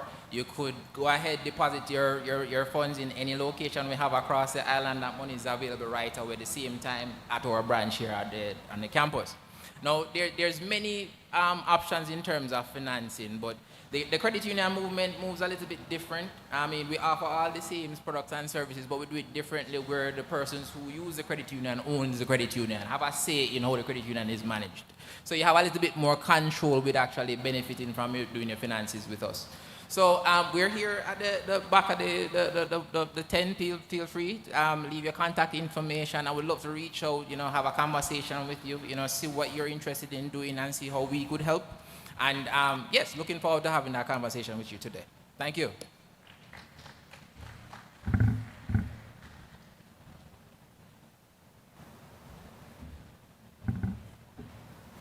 Good afternoon, everyone, faculty and staff, parents, students, all else who are involved in this orientation event. My name is Johan Williamson, again, from Scotiabank. I'm actually here on campus. I'm a customer service officer. We're located right beside Chancellor Hall and across the field, if you will, from the main library. Pretty easy to find. Our opening hours are 8:30 a.m. to 2:30 p.m. And in regards to, well, we have a brief amount of time, so the offerings that we have, just briefly, are along four cornerstones. We call it the day-to-day stuff, which is the everyday banking, the borrowing, which will be the credit cards, loans, mortgages, etc., the insurance and investment as well. For the students, well, in terms of accounts, we have junior accounts for those who are under 18, that would have to be joint with your parent. Outside of that, we have senior accounts for those 65 and above. In addition to that, the main types of accounts that students would take advantage of, that's those who are 18 and above, would be either our dedicated savings accounts or our day-to-day accounts. We typically recommend that students take advantage of the day-to-day accounts because usually the accounts are to be used for mom and dad or auntie and uncle, whoever it is that takes care of them, to send money to them for their day-to-day living expenses and so on. The fees are less for the day-to-day account because the bank kind of understands, okay, this is your transactional account. We do encourage as well, if the parents are so inclined, that the students open a savings account as well, just to build up this psychological muscle memory of saving with regularity, because as us adults know, if you don't tell money where to go, it finds somewhere to go, and it's usually not where you want it to go. So again, we're here at Scotia, right next to Chancellor Hall, across from the library as well. Opening hours 8:30 to 2:30. You can come by to open an account. With regards to the requirements, all you need for the parents, if it is going to be a joint account, you'd be on it as well.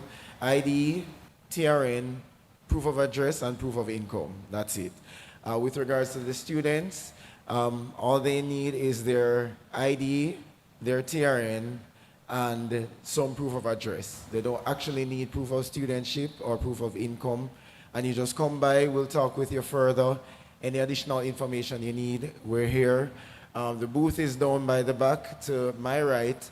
You can come have a conversation with us. I can either give you the information myself or connect you to someone who will have the information. Thank you so much.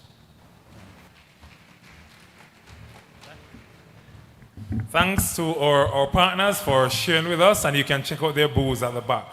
So, as we bring this session to a wrap, we know that one of the most fundamental things, interests, concerns of our parents is security, safety, and security. And we want to share with you quickly, on this. And we're pleased to have present with us this afternoon our manager for our campus security operations, as also our operations supervisor in the form of ACP Marlon Nesbitt and Mr. Ralston Ellis. And so I'm going to invite the power team to join us here, as Mr. Nesbitt will share with us some key takeaways regarding security, your safety and security on campus. Please make him welcome.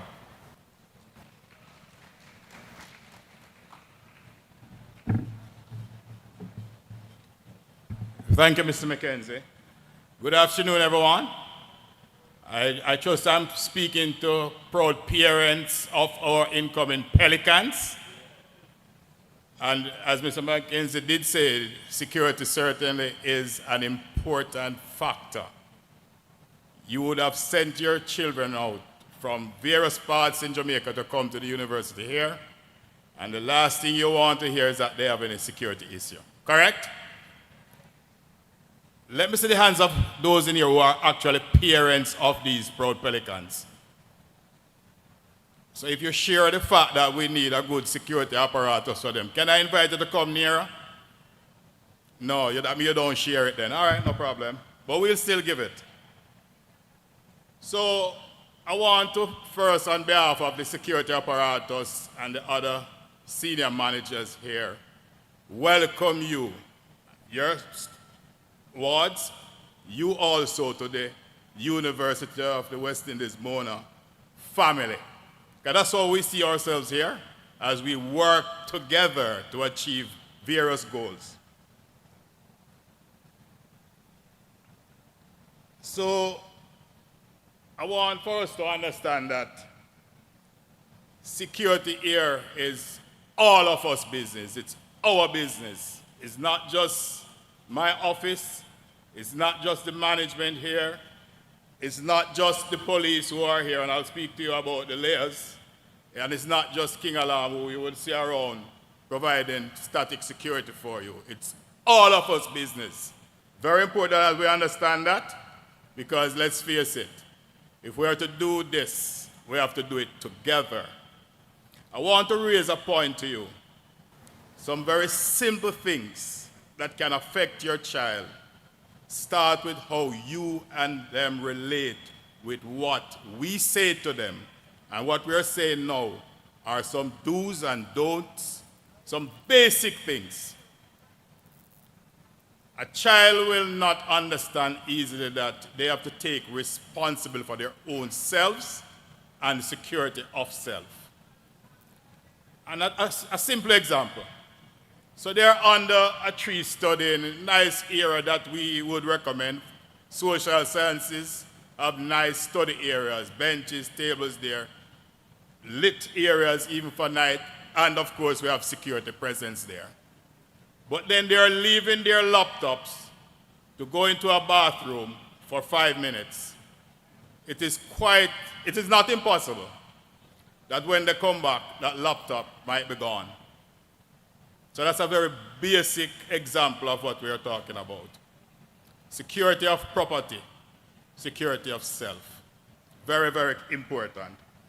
So we have the police force on campus. The Mona police post is right behind the roadway going south there. And it's very important that students understand where they are. I'll share numbers with you before we have ended the conversation.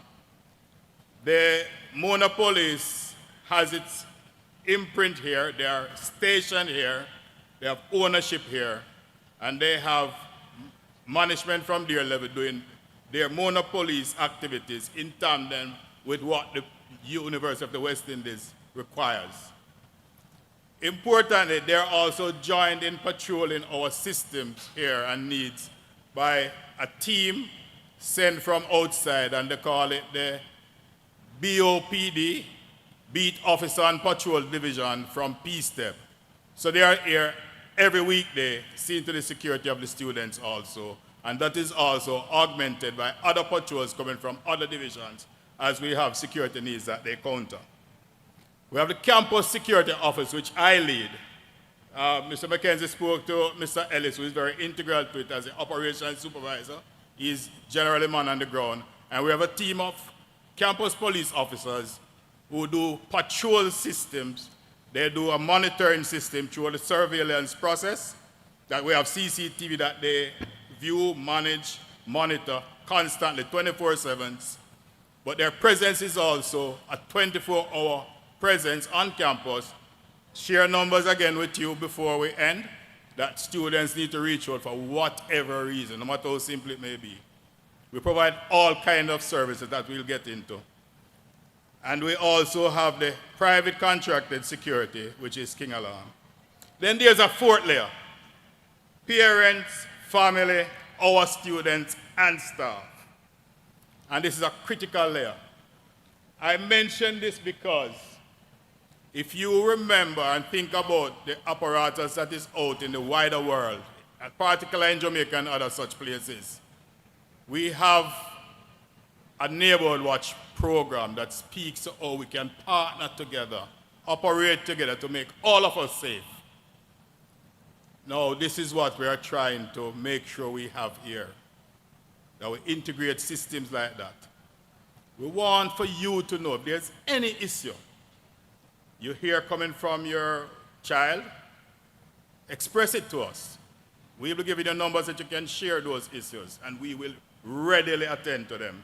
But for certainly your child to know anything they see that's amiss, any encounter that they have, any encounter that they see others having that are not appropriate, they can raise it with us. We will attend to them effectively. We can guarantee that.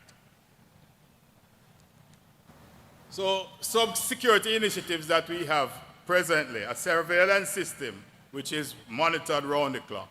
And we have a monitoring station that does that, that is properly manned. And then we have other reaches through that system that reaches out to the various entities that can attend, respond to those incidents that we see. So we don't just lay back and allow things to happen. Proactively, we look across campus, and we have a wide coverage.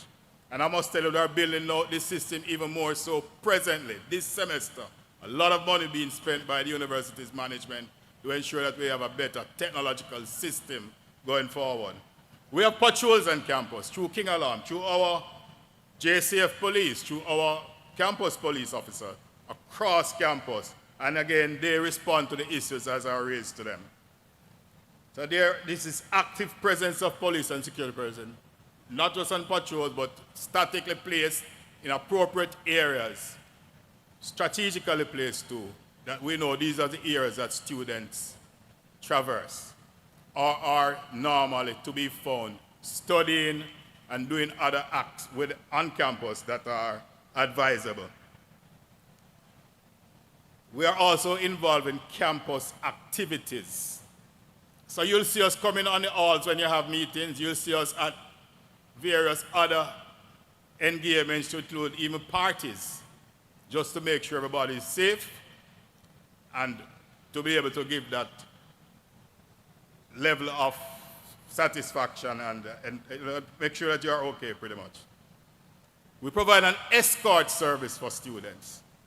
And we love to hear when people call to access this initiative.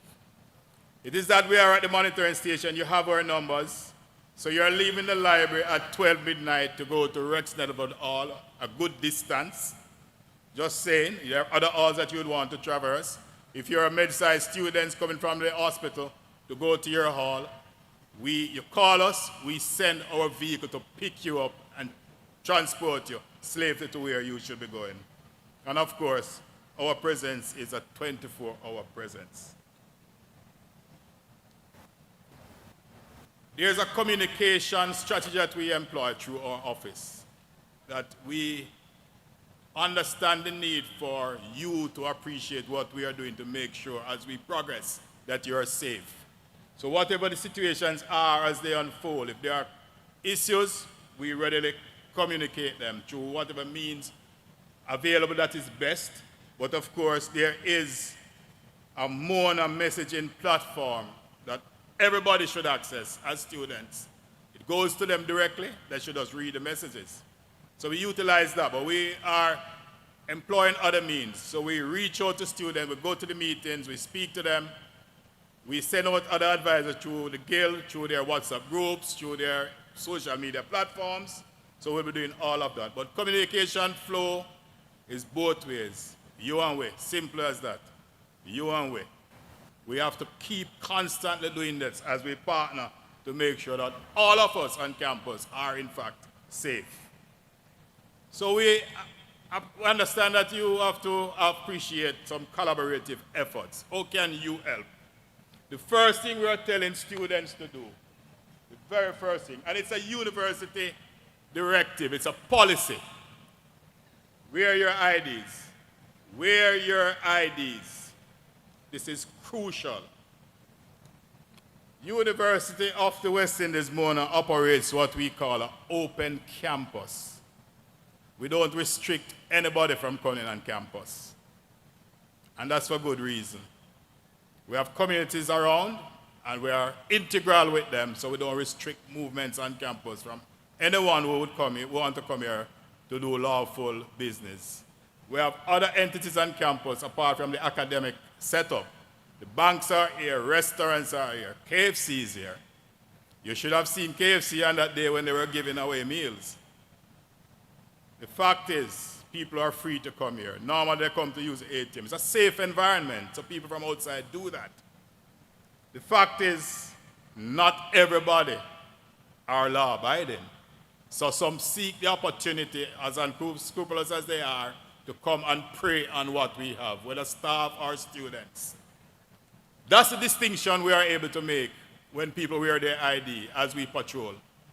Hey, that's a student. We see the ID plainly displayed, or a staff member. So the others, we interface with them. So at times we'll be interfacing with people just because they don't have their ID, only to find out that they're a student. But believe me, and I don't like to stereotype, although I'm from the old school, some of these students, the way they are dressed, you wouldn't believe that they're a student here. And it's very unfortunate. Very, very unfortunate. I hope you encourage your children here to make sure that their demeanor, their deportment is in keeping with what you would hold dear. Please, I'd encourage you to do that. Encourage them to be keen observers. See what's happening around them. Look out for suspicious activities and people. But important, when they see these things, let us know. I'm not asking them to confront anybody, go into anybody's face, but we'll be sharing the numbers. They'll have it. Just send a WhatsApp to us, and then we'll attend to it. All of this can help to prevent other activities from happening and other eventualities. Be vigilant, whether they are on campus or off campus. One of the things we saw earlier this year was the stealing of cell phones. A lot of it. We did a lot of work, and some of the perpetrators are behind bars now. So since then, we have seen a marked reduction. We have not had any major incidents since about 2 of them were taken off the streets since about June. But we have to understand, this is not only for UWI campus. Whatever happens on UWI campus here is a reflection of what is happening in the wider society, and maybe more so the environs of Kingston. So these are the things that are happening. So let's protect ourselves and our property. Don't go overly displaying them, walking and not paying attention. I've seen students traversing campus, and if it was a major thoroughfare, they'd get hit down. Then just in the phone and not even focus on crossing a roadway. We have to be appreciative of these things. But keenly though, I want to tell us that going off campus, be vigilant. Be aware of your surroundings. Traveling groups, look out for each other. And especially to young females who like to party. Yes, your child coming here will be going out at nights partying and you don't know. Going out with their friends. I have connection with a student here. It's my goddaughter, and she tells me a lot of stories. Luckily for her, she's a level-headed one. Initially, when she came as a first-year student, the exuberance of it, and coming from Westmoreland to here, the city life of Kingston, very appealing. She used to go out a lot with her friends, and she found that she was the one who had to be the chaperone, albeit that she was only 18. Some of the others were older than her, because they kept drinking to the extent that they were inebriated and couldn't control themselves. She had to be the one to call taxis, get them back to the dorms, making sure that they're okay. And I can tell you, there are a lot of predators out there. Big men like me who will be doing those things to them when they go to the clubs. And there are various venues about. You have to listen out for these things. And if there's any suspicion from you that your child needs any attention, again, I'll give you numbers. I'll give you my own numbers because some of these things might be very sensitive. You want to put it in the wider domain. So I'll give you my number. So some of those you could send something to me. I will see to it that it's attended to appropriately. So that's a guarantee I'm giving you. I'll ask you for them to avoid disputes. They're in an environment where there are a lot of differences, difference in culture, difference in styles, difference in backgrounds. From time to time, as they share spaces especially, somebody might put something in a fridge and think somebody molested it. Believe me, these things happen. But tell them to just avoid the dispute, and if there is need, as they believe it should be, raise it with us. We attend to every single thing here. We want them not to get themselves caught up and be involved, get into conflicts, get harmed, and get into other problems. We don't want that. So, in regards to safety and security of self and property, the right attitude is important. So, develop that positive attitude to their own security. We have a term that we call target hardening. I spoke a little about it before. But don't present that softness of self to people that them to come and prey on you. Do not leave your things lying about, particularly the technological gadgets and so on. Protect them so that people don't see them easily to want to come hijack you and take it away from you. No, we don't want that. Relationships will be formed. And for good reasons, eh? Their own peers, nice guys are here, nice girls are here, coming from good backgrounds, being educated at one of the best institutions ever. Of course, I've come here twice and look what this has made me. The fact is, relationship will be formed. And here you will have some problem with some of them. Some of the young boys will be wanting to have 4 of the girls. Regrettably, some of the girls will want to have 4 of the boys. I'm talking from past experiences. It creates other problems. Now, if you pick up these signs, your child might need help. You don't know, you're far away. Again, send us something, speak to us, we'll cause discreet intervention to be made. The whole aim is to make everybody happy, safe, and just do what they're really here for, to get their education, right?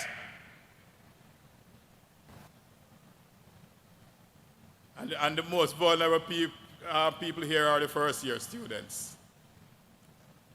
They like to run the road, but they don't know the road code. Simple as that. And I see a first-year student right here saying that probably he's speaking to me. But we are here to make sure that they are safe. There are good places to go in Kingston, good things to do in Kingston. Just have to do things within reason and just be safe about it. And if there are any doubt, ask us for our opinion. We know the places. So we know that laptops are sometimes stolen from gazebos, libraries, labs. So they need to take special precaution in securing these items. And another thing, and again, it's as very simple as this. You live on all. Unfortunately, not all of us are very honest. As a youngster, growing up in a dormitory setting at one stage, very young, I left a very expensive ring on the shelf in my room and didn't lock the door. Just to go to the bathroom for 2 minutes to come back. When I came back, it was gone. It wasn't even so much so the cost of the ring that really affected me. It was the emotions behind it as to how I got it. The fact is, your child will leave their rooms unlocked. And before they know it, their bank cards are gone, their monies are gone, and they are in problems. just talk to them about these things for us. Regrettably, we have people among us who are less than honest. Okay? If they drive vehicles, we're asking them to ensure that they park in the designated parking. I see some vehicle park on the roadway here and it shouldn't be. Mr. Ellis and I were thinking of clamping them, but we said just for today we don't want to give it a bad impression of how we operate. So we have agreed not to. Shouldn't be parked there. We enforce parking arrangement on campus because if it's a free-for-all, it creates all other problems. And others use it as a mean of getting what they want done, the unscrupulous ones, because it's not orderly. So we have the main car park. It is what we secure. So if your children park there, we expect that when they go back, they'll see their vehicles and it will be intact. When they park on the other place that they shouldn't be, those are where vehicles sometimes are stolen. So we're saying the main car park for students. Going forward, we expect to have a better security apparatus. Presently, the university has agreed to spend a lot of money on upgrading. We call it the Central Security Incident Monitoring Station. That's where we operate on a 24-hour basis, almost like a police station. But we have apparatus in there, very well laid out technology that allows us eyes across campus. Everywhere you can take it, on the dorms, at the faculties, at the labs, at the entrances, exits, all over campus. So we'll be building that out. Building it out with the capability also for us to have panic and alarm systems. So your child will be able to, if they're on dorm and there's a situation, press a panic button, and we will realize right away what is happening with focused camera systems pinpointing that area, and our patrol system that will be robust and about. And we join up these efforts in patrol, so we always have, when one can't, others can. We always have a response system. So it is quite good. So the surveillance system itself is also being built out with license plate recognition to come, other areas on campus to have better cameras, replacing old ones, but additional cameras. Some pathways already lit properly since last school term ended. We have seen some areas that were dark being more lit now. But we will also having some safe walkway programs that again we will be having panic button on those walkways to make sure that as the students traverse, they can access these possibilities if they are necessary. Then we'll be having added personnel, not just from the police, because I expect their numbers to be built up more, but from our own office. We are now recruiting some persons to join us in this work that we do. We'll be having more vehicles, so the campus police, nice, outfitted, marked campus police vehicles, other than the two old ones we have now. So we will be having at least 2 new vehicles in short order. We expect to have them by the end of September to make sure that we serve the needs of the constituents. We have over 80 security practitioners on the ground each day, static and mobile. And you can always relate with these persons to make a report. But then here are the numbers. That beautiful Boise police station setup that I spoke of, the numbers are 876, in all instances, 876 702 4334. That's a landline. And the cell number is that you can send a WhatsApp to also is 551-0136. That's 551-0136. The Mona Police Post, 837-7192. And again, the Campus Police, this is a line that they have that they move around with as they patrol, 551-0134. Again, you can also WhatsApp it. 551-0134.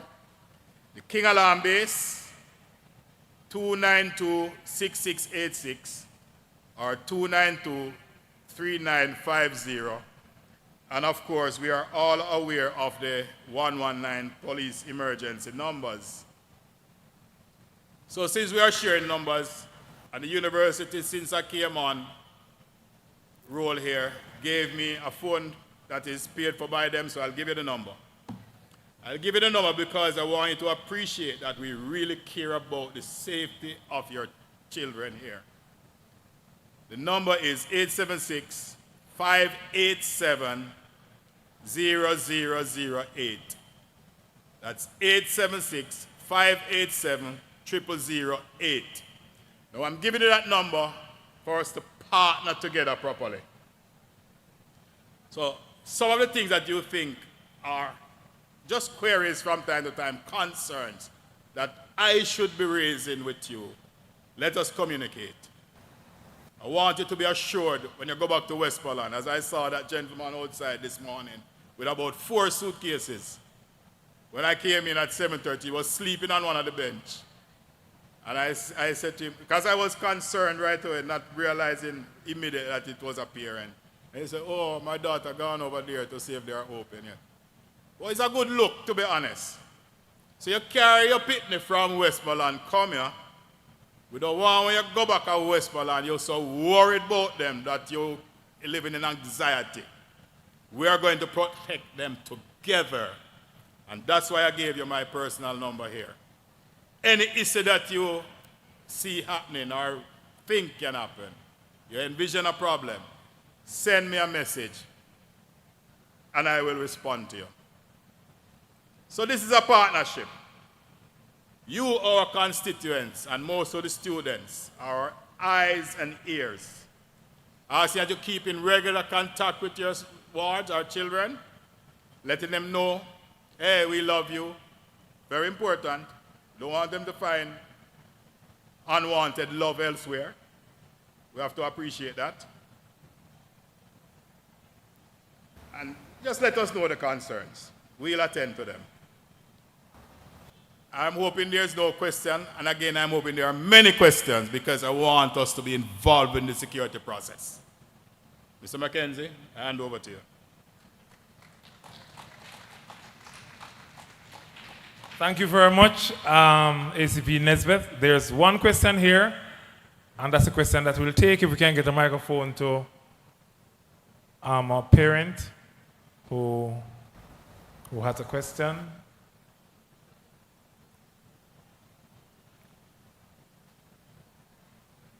So the microphone is coming to you so the other parents can benefit from your question and the response to be given. Thanks. You didn't give us your name, sir. Can I get your name, please?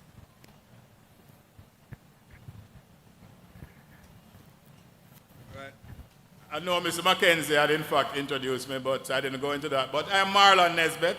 As he mentioned, I was a part of the Jamaica Constabulary Force for about 40 years, where I was 18.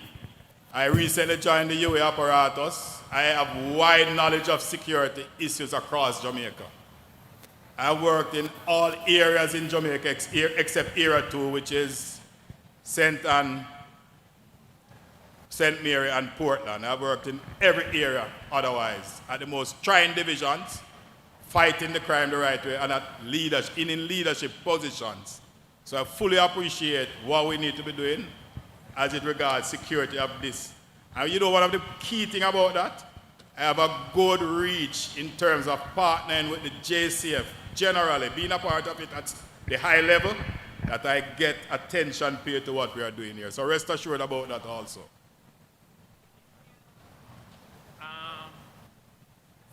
There's another question right up front here. Rachel. Yes.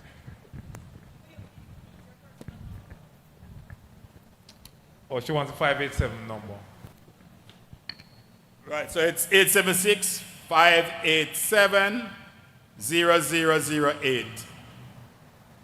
So it's 876-587-0008. Thank you very much, ACP Nesbitt. Ladies and gentlemen, we have come to the end of our family orientation for today. Orientation for our students, or undergraduate students, will continue tomorrow and Friday. And we lead into faculty orientation, which is next week, Monday onwards. Let me just take this opportunity to thank you very much for your patience with us, for spending the better part of your day with us. And we are truly delighted to have been able to share some information that we think will be of benefit to you. So let me wish you the absolute best for this academic year. For those of you who are journeying back home, whether it is by air or by land, we wish you safe passage, and certainly we look forward to serving you and your child or ward throughout their sojourn here at the Mona campus of the University of the West Indies. Have yourselves a very good rest of the day. God bless you.